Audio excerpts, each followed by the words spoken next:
ਕੀ ਤੁਹਾਡੇ ਨਾਲ ਕਦੇ ਘੁਟਾਲਾ ਕੀਤਾ ਗਿਆ ਹੈ? ਇਹ ਤੁਹਾਨੂੰ ਕਿਵੇਂ ਮਹਿਸੂਸ ਹੋਇਆ? ਕੀ ਤੁਹਾਨੂੰ ਪਤਾ ਇਸ ਸੰਸਾਰ ਦੇ ਇਤਿਹਾਸ ਦੇ ਵਿੱਚ ਸਭ ਤੋਂ ਵੱਡਾ ਘੁਟਾਲਾ ਕਰਨ ਦੀ ਅਗਵਾਈ ਕੀਤੀ ਗਈ ਸੀ? ਹੁਣ ਤੱਕ ਦਾ ਸਭ ਤੋਂ ਵੱਡਾ ਧੋਖਾ। ਮੈਂ ਕੈਮੀ ਹਿਊਮਨ ਹਾਂ। ਮੈਂ ਸਾਂਝਾ ਕਰਾਂਗੀ ਕਿ ਕਿਵੇਂ ਅਸੀਂ ਇਸ ਸਭ ਤੋਂ ਵੱਡੇ ਘੁਟਾਲੇ ਤੋਂ ਬਚ ਸਕਦੇ ਹਾਂ ਜੋ ਕਿ ਇਸ ਮਨੁੱਖਤਾ ਦੇ ਇਤਿਹਾਸ ਦੇ ਵਿੱਚ ਹੋਇਆ। ਅਨਲੌਕਿੰਗ ਬਾਈਬਲ ਪ੍ਰੋਫੈਸੀ ਵਿੱਚ ਤੁਹਾਡਾ ਸਵਾਗਤ ਹੈ। अंतरराष्ट्रीय पद्धति ते महामारी का फैलना, कोरोना वायरस ते ब्रेकिंग न्यूज़, ग्लोबल रणनीति ते हेरफेर, कुप्रबंधन ते भ्रष्टाचार, कुदरती आफतावां ते तेजी नाल वधना, सिर्फ जंगल दी अग, दुनिया भर विच इन्हां दी चेतावनी। इसदा की मतलब है? इसदा की भविष्य है? बाइबल दी भविष्यवाणी नूं प्रकाशित करन दे इस सफर विच जिस दा नाम अनलॉकिंग बाइबल प्रोफेसी है, अंतरराष्ट्रीय वक्त कैमी ह्यूमन नाल जुड़े अनलॉकिंग बाइबल प्रोफेसीज ते अपने संसार भर दी यात्रावां दे दौरान जिंदगी दे सच्चे संघर्ष दा सामना कीता, पर इन्हां दे विचकार उम्मीदां ते चमत्कार नूं खोजिया। जुड़े अंतरराष्ट्रीय वक्ता कैमी ह्यूमन नाल अनलॉकिंग बाइबल प्रोफेसीज ते जिस विच ਉਹ ਦੱਸਦੇ ਹਨ ਕਿਸ ਤਰ੍ਹਾਂ ਬਾਈਬਲ ਦੀ ਭਵਿੱਖਬਾਣੀਆਂ ਬੀਤੇ ਸਮੇਂ ਤੋਂ ਛੇਤੀ ਪੂਰੀਆਂ ਹੋ ਰਹੀਆਂ ਹਨ।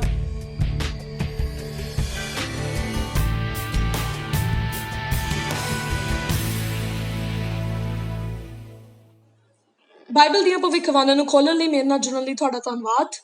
ਮੈਂ ਤੁਹਾਡੇ ਨਾਲ ਹਰੇਕ ਨਾਲ ਸਾਂਝਾ ਕਰਕੇ ਇਸ ਮੌਕੇ ਦਾ ਬਹੁਤ ਆਨੰਦ ਮਾਣ ਰਹੀ ਹਾਂ। ਹੁਣ ਜੇ ਤੁਸੀਂ ਇਸ ਵੀਡੀਓ ਨੂੰ ਪਹਿਲੀ ਵਾਰ ਵੇਖ ਰਹੇ ਹੋ, ਸਾਨੂੰ ਗੱਲਬਾਤ ਵਿੱਚ ਇੱਕ ਟਿੱਪਣੀ ਛੱਡ ਕੇ ਜ਼ਰੂਰ ਦੱਸੋ। ਮੈਨੂੰ ਖੁਸ਼ੀ ਹੈ ਕਿ ਤੁਸੀਂ ਲੋਕ ਇੱਥੇ ਹੋ। ਹੁਣ ਜੇ ਤੁਸੀਂ ਕੱਲ ਦੇ ਪ੍ਰੋਗਰਾਮ ਤੋਂ ਖੁੰਝ ਗਏ ਹੋ ਬਾਈਬਲ ਦੇ ਸਬਤ ਦੇ ਦਿਨ ਦੇ ਬਾਰੇ, ਚਿੰਤਾ ਨਾ ਕਰੋ। ਤੁਸੀਂ ਹੇਠ ਲਿਖਾ ਲਿੰਕ ਤੇ ਕਲਿੱਕ ਕਰੋ ਤੇ ਤੁਸੀਂ ਇਸ ਨੂੰ ਪੁਰਲੇਖਾਂ ਵਿੱਚ ਪਾਓਗੇ। ਕੱਲ ਰਾਤ ਅਸੀਂ ਸਬਤ ਨੂੰ ਵੇਖਿਆ ਕਿ ਇਹ ਪ੍ਰਮਾਤਮਾ ਦੀ ਪ੍ਰਮਾਣਿਕ ਮੋਹਰ ਹੈ। ਤੁਸੀਂ ਹੈਰਾਨ ਹੋ ਸਕਦੇ ਹੋ ਫਿਰ ਇੰਨੇ ਸਾਰੇ ਲੋਕ ਇੱਕ ਵੱਖਰੇ ਦਿਨ ਕਿਉਂ ਪਰਮੇਸ਼ਵਰ ਦੀ ਆਰਾਧਨਾ ਕਰਦੇ ਹਨ। ਅੱਜ ਰਾਤ ਅਸੀਂ ਇਸ ਦਾ ਕਾਰਨ ਪਤਾ ਕਰਾਂਗੇ ਤੇ ਤੁਸੀਂ ਹੈਰਾਨ ਹੋ ਸਕੋਗੇ। ਹਾਲ ਹੀ ਵਿੱਚ ਮੈਂ ਇੱਕ ਪਿੰਡ ਦੇ ਮੁਖੀ ਨਾਲ ਮਿਲੀ ਜੋ ਕਿ ਇੱਕ ਦੂਰ ਦੁਰਾੜੇ ਟਾਪੂ ਦੇ ਵਿੱਚ ਰਹਿੰਦਾ ਸੀ। ਉਹ ਵੀ ਸਬਤ ਦੇ ਦਿਨ ਦੇ ਬਾਰੇ ਸੁਣ ਕੇ ਹੈਰਾਨ ਹੋਇਆ। ਇਸ ਕਹਾਣੀ ਨੂੰ ਸੁਣਨ ਲਈ ਤੁਹਾਨੂੰ ਇੰਤਜ਼ਾਰ ਕਰਨਾ ਪਵੇਗਾ ਕਿ ਉਸਨੇ ਅੱਗੇ ਕੀ ਕੀਤਾ। ਯਾਦ ਰੱਖੋ, ਤੁਸੀਂ ਹੇਠਾਂ ਦਿੱਤੇ ਲਿੰਕ ਤੇ ਕਲਿੱਕ ਕਰ ਸਕਦੇ ਹੋ ਸਾਡੇ ਆਨਲਾਈਨ ਬਾਈਬਲ ਸਕੂਲ ਵਿੱਚ ਦਾਖਲ ਹੋਣ ਦੇ ਲਈ। ਲੱਖਾਂ ਲੋਕਾਂ ਨੇ ਆਪਣੇ ਆਤਮਿਕ ਵਿਕਾਸ ਵਿੱਚ ਇਹਨਾਂ ਪਾਠਾਂ ਨੂੰ ਬਹੁਤ ਜ਼ਿਆਦਾ ਮਹੱਤਵਪੂਰਨ ਸਮਝਿਆ ਹੈ। ਹੁਣ ਜੇ ਤੁਹਾਡੇ ਕੋਲ ਕੋਈ ਪ੍ਰਸ਼ਨ ਹੈ ਤਾਂ ਤੁਸੀਂ ਇਸ ਨੂੰ ਪੁੱਛ ਸਕਦੇ ਹੋ। ਸਾਡੇ ਲਾਈਵ ਸਿੱਖਿਅਕ ਤੁਹਾਡੇ ਪ੍ਰਸ਼ਨਾਂ ਦੇ ਉੱਤਰ ਬਾਈਬਲ ਦੇ ਵਿੱਚੋਂ ਦੇਣਗੇ। ਕੀ ਤੁਸੀਂ ਚੀਜ਼ ਲਈ ਪ੍ਰਾਰਥਨਾ ਕਰਵਾਉਣਾ ਚਾਹੁੰਦੇ ਹੋ? ਤੁਸੀਂ ਸੰਘਰਸ਼ ਕਰ ਰਹੇ ਹੋ? ਫਿਰ ਆਪਣੀ ਪ੍ਰਾਰਥਨਾ ਦੀ ਬੇਨਤੀ ਪੇਸ਼ ਕਰਨ ਲਈ ਹੇਠਾਂ ਕਲਿੱਕ ਕਰੋ। ਚਲੋ ਹੁਣ ਮਿਲ ਕੇ ਪ੍ਰਾਰਥਨਾ ਕਰੀਏ ਸਾਡੇ ਵਿਸ਼ੇ ਲਈ ਜਿਸ ਦਾ ਨਾਮ ਨਕਲੀ ਹੈ। ਸਵਰਗੀ ਪਿਤਾ, ਹੇ ਪ੍ਰਭੂ, ਕਿਰਪਾ ਕਰਕੇ ਸਾਨੂੰ ਅਤੀ ਚੇਤਨ ਕਰੋ। ਜਿਸ ਸਮੇਂ ਅਸੀਂ ਰਹਿ ਰਹੇ ਹਾਂ ਆਪਣੇ ਦਿਮਾਗ ਨੂੰ ਤਿੱਖਾ ਕਰਦੇ ਹਾਂ ਤਾਂ ਕਿ ਅਸੀਂ ਤੁਹਾਡੇ ਸੱਚ ਨੂੰ ਜਾਣ ਸਕੀਏ ਅਤੇ ਸਾਨੂੰ ਆਪਣੇ ਵਚਨ ਦੁਆਰਾ ਚੇਤਾਵਨੀ ਦਿਓ ਕਿ ਸਾਨੂੰ ਕੀ ਕਰਨ ਦੀ ਜ਼ਰੂਰਤ ਹੈ, ਸਾਨੂੰ ਇਸ ਨੂੰ ਸੰਭਾਲਣ ਦੀ ਕਿਵੇਂ ਲੋੜ ਹੈ, ਕਿਉਂਕਿ ਅਸੀਂ ਚਾਹੁੰਦੇ ਹਾਂ ਕਿ ਅਸੀਂ ਤੁਹਾਡੇ ਰਸਤੇ ਤੇ ਚੱਲੀਏ ਪ੍ਰਭੂ, ਤੇ ਕੇਵਲ ਤੁਹਾਡੇ ਹੀ ਰਸਤੇ ਤੇ। ਹਾਂ, ਅਸੀਂ ਤੁਹਾਨੂੰ ਬਹੁਤ ਪਿਆਰ ਕਰਦੇ ਹਾਂ। ਇਹ ਪ੍ਰਾਰਥਨਾ ਯੀਸ਼ੂ ਦੇ ਅਨਮੋਲ ਸ਼ਕਤੀਸ਼ਾਲੀ ਨਾਮ ਦੇ ਵਿੱਚ, ਆਮੀਨ। ਤੁਸੀਂ ਵੇਖਿਆ ਹੈ ਕਿ ਚੀਜ਼ਾਂ ਹਮੇਸ਼ਾ ਉਦਾਂ ਹੀ ਨਹੀਂ ਹੁੰਦੀਆਂ ਜਿਵੇਂ ਕਿ ਉਹ ਦਿਖਦੀਆਂ ਹਨ। ਮੱਕੜੀ ਦੀ ਕਹਾਣੀ ਤੇ ਗੌਰ ਕਰੋ। ਐਰਿਸਟੋਟਲ ਅਰਥਾਤ ਅਰਸਤੂ ਨੇ ਮੱਕੜੀ ਨੂੰ ਇੱਕ ਕੀੜੇ ਵਜੋਂ ਸ਼੍ਰੇਣੀਬੱਧ ਕੀਤਾ। ਕੀੜੇ ਇਸ ਲਈ ਜਾਣੇ ਜਾਂਦੇ ਹਨ ਜਿਨ੍ਹਾਂ ਦੀ 6 ਲੱਤਾਂ ਹੁੰਦੀਆਂ ਹਨ। ਕਿਸੇ ਨੇ 1700 ਸਾਲ ਪਹਿਲਾਂ ਤੋਂ ਮਹਾਨ ਅਰਸਤੂ ਤੋਂ ਕੋਈ ਪ੍ਰਸ਼ਨ ਨਹੀਂ ਕੀਤਾ। ਇਹ ਸਿਰਫ ਆਮ ਤੌਰ ਤੇ ਮੰਨਿਆ ਜਾਂਦਾ ਸੀ ਕਿ ਮੱਕੜੀਆਂ ਕੀੜੇ ਮਕੌੜੇ ਸਨ ਅਤੇ ਇਹਨਾਂ ਦੀਆਂ 6 ਲੱਤਾਂ ਹੁੰਦੀਆਂ ਹਨ। ਇਹ ਜੀਨ ਬੈਪਟਿਸਟ ਲਾਮਕ ਸੀ ਜਿਸਨੇ ਮੱਕੜੀ ਦਾ ਵਰਗੀਕਰਨ ਪੇਸ਼ ਕੀਤਾ ਕਿ 8 ਪੈਰ ਰੱਖਣ ਵਾਲੇ ਇੱਕ ਆਰਕੀਨੌਟ ਦੇ ਤੌਰ ਤੇ, ਸਿਰਫ ਇਸ ਲਈ ਕਿਉਂਕਿ ਕੁਝ ਵਿਸ਼ਵਾਸ ਕੀਤਾ ਜਾਂਦਾ ਸੀ ਸਦੀਆਂ ਤੋਂ ਕਿ ਇਹ ਸੱਚ ਨਹੀਂ ਹੁੰਦਾ। ਕੀ ਇਹ ਹੋ ਸਕਦਾ ਹੈ ਕਿ ਇੱਕ ਪਰੰਪਰਾ ਇਹਨਾਂ ਵਿੱਚੋਂ ਇੱਕ ਈਸਾਈ ਚਰਚ ਵਿੱਚ ਖਿਸਕ ਗਿਆ ਹੈ? ਕੀ ਇਹ ਸੰਭਵ ਹੈ ਕਿ ਬਹੁਤਿਆਂ ਨੇ ਝੂਠ ਨੂੰ ਸਵੀਕਾਰ ਕਰ ਲਿਆ ਹੈ ਸੱਚ ਦੀ ਜਗ੍ਹਾ ਅਤੇ ਬਹੁਤ ਘੱਟ ਲੋਕ ਅੱਜ ਇਸ ਬਾਰੇ ਸਵਾਲ ਕਰਦੇ ਹਨ? ਕੀ ਇਹ ਹੋ ਸਕਦਾ ਹੈ ਕਿ ਮਨੁੱਖ ਦੀ ਪਰੰਪਰਾ ਨੇ ਰੱਬ ਦੇ ਤਰੀਕੇ ਤੋਂ ਵੱਡਾ ਸਥਾਨ ਲੈ ਲਿਆ ਹੈ? ਇਹ ਪਰੰਪਰਾ ਕਿੰਨੀ ਪੁਰਾਣੀ ਹੈ ਇਸ ਬਾਰੇ ਕੋਈ ਨਹੀਂ ਜਾਣਦਾ ਹੈ ਕਿ ਇਹ ਕਿਵੇਂ ਸ਼ੁਰੂ ਹੋਈ। ਇਹ ਪਰੰਪਰਾ ਲਗਭਗ ਸਾਰੇ ਈਸਾਈ ਮੰਨਦੇ ਹਨ, ਇਹ ਸੋਚਦੇ ਹੋਏ ਜਿਵੇਂ ਕਿ ਉਹ ਪਰਮੇਸ਼ਵਰ ਦੇ ਹੁਕਮਾਂ ਨੂੰ ਪਾਲਣਾ ਕਰ ਰਹੇ ਹਨ ਜਦੋਂ ਕਿ ਉਹ ਅਸਲ ਵਿੱਚ ਆਦਮੀ ਦੇ ਵਿਚਾਰਾਂ ਦੀ ਪਾਲਣਾ ਕਰ ਰਹੇ ਹਨ। ਇਸ ਲਈ ਅਸੀਂ ਆਪਣੀ ਮੀਟਿੰਗਾਂ ਲਈ ਇਸ ਥੀਮ ਨੂੰ ਚੁਣਿਆ ਹੈ। ਜੇ ਇਹ ਬਾਈਬਲ ਵਿੱਚੋਂ ਹੈ ਤਾਂ ਮੈਂ ਇਸ ਤੇ ਵਿਸ਼ਵਾਸ ਕਰਦੀ ਹਾਂ ਜਾਂ ਕਰਦਾ ਹਾਂ। ਜੇ ਬਾਈਬਲ ਇਸ ਨਾਲ ਸਹਿਮਤ ਨਹੀਂ ਹੁੰਦੀ ਤਾਂ ਇਹ ਮੇਰੇ ਲਈ ਨਹੀਂ ਹੈ। ਪ੍ਰਕਾਸ਼ ਦੀ ਪੋਥੀ ਦੀ ਭਵਿੱਖਬਾਣੀ ਬਾਰੇ ਅਸੀਂ ਗੱਲ ਕਰਦੇ ਹਾਂ ਕਿ ਸ਼ੈਤਾਨ ਈਸਾਈ ਚਰਚ ਨੂੰ ਗੁੰਮਰਾਹ ਕਰਨ ਦੀ ਕੋਸ਼ਿਸ਼ ਕਰ ਰਿਹਾ ਹੈ। ਪ੍ਰਕਾਸ਼ ਦੀ ਪੋਥੀ 12:9 ਕਹਿੰਦਾ ਹੈ, ਇਸ ਲਈ ਮਹਾਨ ਅਜਗਰ ਨੂੰ ਬਾਹਰ ਸੁੱਟਿਆ ਗਿਆ, ਉਹ ਪੁਰਾਣਾ ਸਭ ਜਿਸ ਨੂੰ ਸ਼ੈਤਾਨ ਅਤੇ ਡੈਵਿਲ ਕਹਿੰਦੇ ਹਨ, ਜਿਸ ਨੇ ਸਾਰੇ ਸੰਸਾਰ ਨੂੰ ਧੋਖਾ ਦਿੱਤਾ, ਉਹ ਧਰਤੀ ਉੱਤੇ ਸੁੱਟਿਆ ਗਿਆ ਅਤੇ ਉਸਨੇ ਦੂਤਾਂ ਨੂੰ ਉਸਦੇ ਨਾਲ ਬਾਹਰ ਕੱਢ ਦਿੱਤਾ ਗਿਆ। ਸ਼ੈਤਾਨ ਧੋਖਾ ਦੇਣ ਵਾਲਾ ਹੈ। ਉਸਦਾ ਟੀਚਾ ਰੱਬ ਦੇ ਸਿੰਘਾਸਨ ਨੂੰ ਹੇਠਾਂ ਸੁੱਟਣਾ ਹੈ। ਕਿਸੇ ਵੀ ਸਰਕਾਰ ਦੀ ਨੀਂਹ ਇਸ ਦੇ ਅਧਿਕਾਰ ਦੇ ਵਿੱਚ ਹੁੰਦੀ ਹੈ ਅਤੇ ਕਾਨੂੰਨ ਬਣਾਉਣ ਦੀ ਯੋਗਤਾ ਉੱਤੇ ਨਿਰਭਰ ਹੈ। ਜੇ ਤੁਹਾਡੇ ਲੋਕ ਤੁਹਾਡੇ ਕਾਨੂੰਨਾਂ ਦੀ ਪਾਲਣਾ ਕਰਨ ਤੋਂ ਇਨਕਾਰ ਕਰਦੇ ਹਨ, ਉਹ ਸੱਚਮੁੱਚ ਤੁਹਾਡੇ ਲੋਕ ਹੋਣ ਤੋਂ ਵੀ ਇਨਕਾਰ ਕਰਦੇ ਹਨ। ਸ਼ੈਤਾਨ ਨੇ ਪਰਮੇਸ਼ਵਰ ਦੇ ਨਿਯਮ ਉੱਤੇ ਹਮਲਾ ਕੀਤਾ ਹੈ, ਪਰ ਉਸ ਦੀ ਵਿਵਸਥਾ ਦੇ ਦਿਲ ਵਿੱਚ ਸਬਤ ਹੈ। ਇਹ ਤਰਕਸ਼ੀਲ ਹੈ ਕਿ ਸ਼ੈਤਾਨ ਧੋਖੇ ਦਾ ਮਾਲਕ ਪਰਮੇਸ਼ਵਰ ਦੀ ਸ੍ਰਿਸ਼ਟੀ ਨੂੰ ਚੁਣੌਤੀ ਦੇ ਕੇ ਸਿਰਜਣਹਾਰ ਉੱਤੇ ਹਮਲਾ ਕਰੇਗਾ। ਇੱਥੇ ਇਮਾਨਦਾਰ ਦਿਲ ਵਾਲੇ ਮਸੀਹ ਹਨ ਜਿਹੜੇ ਰੱਬ ਦੀ ਨਾਲ ਆਪਣੀ ਉਂਗਲ ਨਾਲ ਲਿਖੇ ਹੋਏ 10 ਹੁਕਮਾਂ ਨੂੰ ਪੜ੍ਹਦੇ ਹਨ। ਅਤੇ ਚੌਥੇ ਹੁਕਮ ਵਿੱਚ ਵੇਖੋ, ਕੂਚ 20 ਦੀ 8 ਤੋਂ ਲੈ ਕੇ 10 ਵਿੱਚ ਲਿਖਿਆ ਹੈ, ਜਿੱਥੇ ਉਹ ਕਹਿੰਦਾ ਹੈ, ਸਬਤ ਦੇ ਦਿਨ ਨੂੰ ਯਾਦ ਰੱਖੋ, ਇਸ ਨੂੰ ਪਵਿੱਤਰ ਰੱਖਣ ਦੇ ਲਈ 6 ਦਿਨ ਤੁਸੀਂ ਮਿਹਨਤ ਕਰੋ ਅਤੇ ਆਪਣੇ ਸਾਰੇ ਕੰਮ ਕਰੋ, ਪਰ 7ਵਾਂ ਦਿਨ ਯਹੋਵਾ ਤੁਹਾਡੇ ਪਰਮੇਸ਼ਵਰ ਦਾ ਸਬਤ ਹੈ। ਜਦੋਂ ਉਹ ਇਹ ਪੜ੍ਹਦੇ ਹਨ, ਉਹ ਉਲਝਣ ਵਿੱਚ ਪੈ ਜਾਂਦੇ ਹਨ, ਕਿਉਂਕਿ ਉਹ ਚਰਚ ਜਿਸ ਵਿੱਚ ਉਹ ਜਾਂਦੇ ਹਨ, ਉਹ ਐਤਵਾਰ ਨੂੰ ਸਬਤ ਮੰਨਦੇ ਹਨ। ਪਹਿਲਾ ਦਿਨ 7ਵਾਂ ਦਿਨ ਸਬਤ ਦਾ ਨਹੀਂ, ਤਾਂ ਫਿਰ ਪਵਿੱਤਰ ਦਿਨ ਜ਼ਰੂਰ ਬਦਲਿਆ ਗਿਆ ਹੋਣਾ ਚਾਹੀਦਾ ਹੈ। ਨਵੇਂ ਨਿਯਮ ਵਿੱਚ ਹੈਰਾਨੀ ਦੀ ਗੱਲ ਇਹ ਹੈ ਕਿ ਪਹਿਲਾ ਦਿਨ ਭਾਵ ਐਤਵਾਰ ਪ੍ਰਕਾਸ਼ ਦੀ ਪੋਥੀ ਵਿੱਚ ਕਿਤੇ ਵੀ ਜ਼ਿਕਰ ਨਹੀਂ ਕੀਤਾ ਗਿਆ, ਅਤੇ ਨਵੇਂ ਨਿਯਮਾਂ ਦੀ ਦੂਸਰੀਆਂ ਕਿਤਾਬਾਂ ਵਿੱਚ 8 ਵਾਰ ਇਸ ਬਾਰੇ ਜ਼ਿਕਰ ਹੋਇਆ ਹੈ। ਇਸ ਲਈ ਜੇ ਲੋਕ ਸੋਚਦੇ ਹਨ ਕਿ ਐਤਵਾਰ ਨੂੰ ਪਵਿੱਤਰ ਰੱਖਣਾ ਇੱਕ ਆਦੇਸ਼ ਹੈ, ਸਾਨੂੰ ਇਹਨਾਂ ਗੱਲਾਂ ਵਿੱਚੋਂ ਬਾਈਬਲ ਹਵਾਲਿਆਂ ਵਿੱਚ ਗੱਲ ਕਰਨੀ ਚਾਹੀਦੀ ਹੈ। ਪਹਿਲੇ ਦਿਨ ਬਾਰੇ, ਠੀਕ ਹੈ, ਆਓ ਅਧਿਐਨ ਕਰੀਏ। ਲੱਖਾਂ ਲੋਕ ਪਰਮੇਸ਼ਵਰ ਨੂੰ ਪਿਆਰ ਕਰਨ ਵਾਲੇ ਅਤੇ ਬਾਈਬਲ ਵਿਸ਼ਵਾਸੀ ਈਸਾਈ ਐਤਵਾਰ ਨੂੰ ਆਰਾਧਨਾ ਕਰਦੇ ਹਨ। ਬਾਈਬਲ ਇਸ ਵਿਸ਼ੇ ਤੇ ਕਿਉਂ ਚੁੱਪ ਹੈ? ਕੀ ਉਹ ਹੋ ਸਕਦਾ ਹੈ ਇੱਥੇ ਬਹੁਤ ਕੁਝ ਸ਼ਾਮਿਲ ਹੁੰਦਾ ਹੈ ਅਸਲ ਵਿੱਚ ਸਤ੍ਹਾ ਤੇ ਪ੍ਰਗਟ ਹੋਣ ਨਾਲੋਂ? ਹਾਂ, ਮਹਾਨ ਭਵਿੱਖਬਾਣੀ ਦੇ ਇੱਕ ਪ੍ਰਕਾਸ਼ ਦੀ ਪੋਥੀ ਦੇ ਵਿਸ਼ੇ ਸ਼ਾਮਿਲ ਹਨ ਐਤਵਾਰ ਦੀ ਆਰਾਧਨਾ ਦੇ ਬਾਰੇ। ਪਰ ਪਹਿਲਾਂ ਇਹ ਸੰਭਵ ਹੋਵੇਗਾ ਜੇ ਅਸੀਂ ਇਸ ਮਹੱਤਵਪੂਰਨ ਭਵਿੱਖਬਾਣੀ ਨੂੰ ਸਮਝਣ ਲਈ ਜਦ ਤੱਕ ਅੱਜ ਦਾ ਵਿਸ਼ਾ ਕ੍ਰਿਸਟਲ ਸਾਫ਼ ਨਹੀਂ ਕਰ ਦਿੰਦੇ। ਇੱਥੇ ਕੇਵਲ 8 ਨਵੇਂ ਨਿਯਮ ਦੇ ਹਵਾਲੇ ਹਨ ਬਾਈਬਲ ਵਿੱਚ ਹਫ਼ਤੇ ਦੇ ਪਹਿਲੇ ਦਿਨ ਦੇ ਸੰਬੰਧ ਦੇ ਵਿੱਚ। ਬਾਈਬਲ ਵਿੱਚ ਐਤਵਾਰ ਨੂੰ ਹਮੇਸ਼ਾ ਪਹਿਲਾ ਦਿਨ ਕਿਹਾ ਜਾਂਦਾ ਹੈ ਹਫ਼ਤੇ ਦਾ। ਸ਼ਨੀਵਾਰ ਨੂੰ ਹਮੇਸ਼ਾ 7ਵਾਂ ਦਿਨ ਕਿਹਾ ਜਾਂਦਾ ਹੈ। ਦਿਨ ਨਿਸ਼ਾਨਬੱਧ ਕਰਨ ਲਈ ਨੰਬਰ ਵਰਤੇ ਜਾਂਦੇ ਹਨ। ਉਤਪਤ ਤੋਂ ਪ੍ਰਕਾਸ਼ ਦੀ ਪੋਥੀ ਤੱਕ ਹਫ਼ਤੇ ਦਾ, ਜਿਵੇਂ ਕਿ ਅਸੀਂ 8 ਹਵਾਲੇ ਪੜ੍ਹਦੇ ਹਾਂ, ਇੱਕ ਮਾਨਸਿਕ ਨੋਟ ਲੈਂਦੇ ਹਾਂ। ਇਹਨਾਂ ਵਿੱਚੋਂ ਕੋਈ ਵੀ ਹਵਾਲਾ ਸੁਝਾਉਂਦਾ ਹੈ ਜਾਂ ਨਹੀਂ? ਪਹਿਲੇ ਦਿਨ ਨੂੰ ਹੁਣ ਪਵਿੱਤਰ ਰੱਖਣਾ ਚਾਹੀਦਾ ਹੈ। ਪਾਠ 1 ਤੇ ਵਿਚਾਰ ਕਰੋ। ਮਰਕੁਸ 16 ਉਹਦੀ 9 ਦੇ ਵਿੱਚ ਲਿਖਿਆ ਹੈ, ਹੁਣ ਜਦੋਂ ਉਹ ਪਹਿਲੇ ਦਿਨ ਜਲਦੀ ਉੱਠਿਆ ਹਫ਼ਤੇ ਦੇ, ਉਹ ਪਹਿਲਾਂ ਮੈਰੀ ਮਗਦਲੀਨ ਨੂੰ ਪ੍ਰਗਟ ਹੋਇਆ, ਜਿਸ ਵਿੱਚੋਂ ਉਸਨੇ 7 ਭੂਤ ਕੱਢੇ ਸਨ। ਇੱਥੇ ਅਸੀਂ ਵੇਖਦੇ ਹਾਂ ਕਿ ਯੀਸ਼ੂ ਦਾ ਪੁਨਰ ਉਥਾਨ ਪਹਿਲੇ ਦਿਨ ਹੋਇਆ ਸੀ। ਹਫ਼ਤੇ ਦੇ ਪਹਿਲੇ ਦਿਨ ਐਤਵਾਰ ਨੂੰ ਦੁਨੀਆ ਭਰ ਦੇ ਈਸਾਈ ਉਸਦੇ ਜੀ ਉੱਠਣ ਦਾ ਜਸ਼ਨ ਮਨਾਉਂਦੇ ਹਨ, ਹਰ ਸਾਲ ਈਸਟਰ ਐਤਵਾਰ ਨੂੰ। ਚਲੋ ਟੈਕਸਟ ਨੰਬਰ 2 ਤੇ ਜਾਈਏ। ਮੱਤੀ 28 ਦੀ 1। ਸਬਤ ਦੇ ਬਾਅਦ ਪਹਿਲੇ ਦਿਨ ਵਾਂਗ ਹਫ਼ਤੇ ਦੀ ਸਵੇਰ ਸ਼ੁਰੂ ਹੋਈ। ਮੈਰੀ ਮਗਦਲੀਨ ਅਤੇ ਦੂਸਰੀ ਮਰੀਅਮ ਕਬਰ ਵੇਖਣ ਲਈ ਆਈ। ਧਿਆਨ ਦਿਓ ਕਿ ਸਬਤ ਦਾ ਇੱਥੇ ਅੰਤ ਹੋਣਾ ਹੈ ਅਤੇ ਫਿਰ ਐਤਵਾਰ ਆਉਂਦਾ ਹੈ। ਕੀ ਸਾਨੂੰ ਇਹ ਦੱਸਦਾ ਹੈ ਕਿ ਪਹਿਲੇ ਦਿਨ ਹਫ਼ਤੇ ਦਾ ਹੁਣ ਪਵਿੱਤਰ ਹੈ? ਨਹੀਂ। ਟੈਕਸਟ 3 ਪੜ੍ਹੀਏ। ਯਹੂਨਾ 20 ਦੇ 1 ਵਿੱਚ ਲਿਖਿਆ ਹੈ, ਹੁਣ ਪਹਿਲੇ ਦਿਨ ਹਫ਼ਤੇ ਦੇ ਮਰੀਅਮ ਮਗਦਲੀਨ ਗਈ ਕਬਰ ਨੂੰ ਜਲਦੀ, ਜਦ ਕਿ ਇਹ ਅਜੇ ਵੀ ਹਨੇਰਾ ਹੀ ਸੀ, ਅਤੇ ਉਸਨੇ ਵੇਖਿਆ ਕਿ ਕਬਰ ਤੋਂ ਪੱਥਰ ਹਟਾ ਲਿਆ ਗਿਆ ਸੀ। ਠੀਕ ਹੈ, ਆਓ ਰੁਕੀਏ ਤੇ ਸੋਚੀਏ।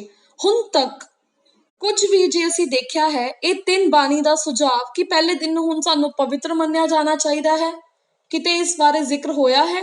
ਨਹੀਂ। ਚਲੋ ਪਾਠ 4 ਪੜ੍ਹੀਏ। ਪਾਠ 4 ਮਰਕੁਸ 16 ਦੀ 1 ਤੋਂ 2। ਹੁਣ ਜਦੋਂ ਸਬਤ ਦਾ ਦਿਨ ਬੀਤ ਗਿਆ ਸੀ, ਮਰੀਅਮ ਮਗਦਲੀਨ, ਮਰੀਅਮ ਯਾਕੂਬ ਦੀ ਮਾਂ ਅਤੇ ਸਲੋਮ ਨੇ ਮਸਾਲੇ ਖਰੀਦੇ ਤਾਂ ਜੋ ਉਹ ਆ ਸਕਣ ਅਤੇ ਉਸ ਨੂੰ ਮਸਾ ਕਰ ਸਕਣ। ਬਹੁਤ ਸਵੇਰੇ ਹਫ਼ਤੇ ਦੇ ਪਹਿਲੇ ਦਿਨ ਜਦੋਂ ਸੂਰਜ ਚੜ੍ਹਿਆ ਹੀ ਸੀ ਤਾਂ ਉਹ ਕਬਰ ਉੱਤੇ ਆਏ। ਅਸੀਂ ਜਾਣਦੇ ਹਾਂ ਕਿ ਸ਼ੁੱਕਰਵਾਰ ਸ਼ਾਮ ਨੂੰ ਯੀਸ਼ੂ ਨੂੰ ਸਲੀਬ ਦਿੱਤੀ ਗਈ। ਸ਼ੁੱਕਰਵਾਰ ਨੂੰ ਹਮੇਸ਼ਾ ਤਿਆਰੀ ਦਾ ਦਿਨ ਕਿਹਾ ਜਾਂਦਾ ਹੈ, ਕਿਉਂਕਿ ਉਹ ਤਿਆਰ ਕਰਨ ਵਾਲੇ ਸਨ ਰੱਬ ਦੇ ਪਵਿੱਤਰ ਸਬਤ ਦੇ ਦਿਨ ਦੇ ਲਈ, ਜੋ ਕਿ ਸ਼ਨੀਵਾਰ। ਯੀਸ਼ੂ ਨੇ ਸਬਤ ਦੇ ਦਿਨ ਕਬਰ ਵਿੱਚ ਆਰਾਮ ਕੀਤਾ, ਹਫ਼ਤੇ ਦਾ 7ਵਾਂ ਦਿਨ ਸ਼ਨੀਵਾਰ, ਅਤੇ ਫਿਰ ਯੀਸ਼ੂ ਐਤਵਾਰ ਨੂੰ ਉੱਠਿਆ ਹਫ਼ਤੇ ਦੇ ਪਹਿਲੇ ਦਿਨ। ਐਤਵਾਰ ਨੂੰ ਯੀਸ਼ੂ ਦੇ ਜੀ ਉੱਠਣ ਦਾ ਦਿਨ ਮੰਨਿਆ ਜਾਂਦਾ ਹੈ। ਟੈਕਸਟ 5 ਲੂਕਾ 24 ਦੀ 1। ਹੁਣ ਹਫ਼ਤੇ ਦੇ ਪਹਿਲੇ ਦਿਨ ਬਹੁਤ ਸਵੇਰੇ ਉਹ ਤੇ ਬਹੁਤ ਕੁਝ ਹੋਰ ਔਰਤਾਂ ਉਹਨਾਂ ਦੇ ਨਾਲ ਕਬਰ ਤੇ ਆਈਆਂ। ਠੀਕ ਹੈ, ਇੱਥੇ 0 ਹਦਾਇਤ ਹੈ। ਉਹ ਹੁਣ ਐਤਵਾਰ ਨੂੰ ਰੱਬ ਦਾ ਪਵਿੱਤਰ ਸਬਤ ਹੈ, ਪਰ ਇੱਥੇ ਕਿਤੇ ਇਸ ਚੀਜ਼ ਬਾਰੇ ਜ਼ਿਕਰ ਨਹੀਂ ਹੈ। ਹੁਣ ਅਸੀਂ ਪਾਠ 6 ਯਹੂਨਾ 20 ਦੀ 19 ਪੜਾਂਗੇ।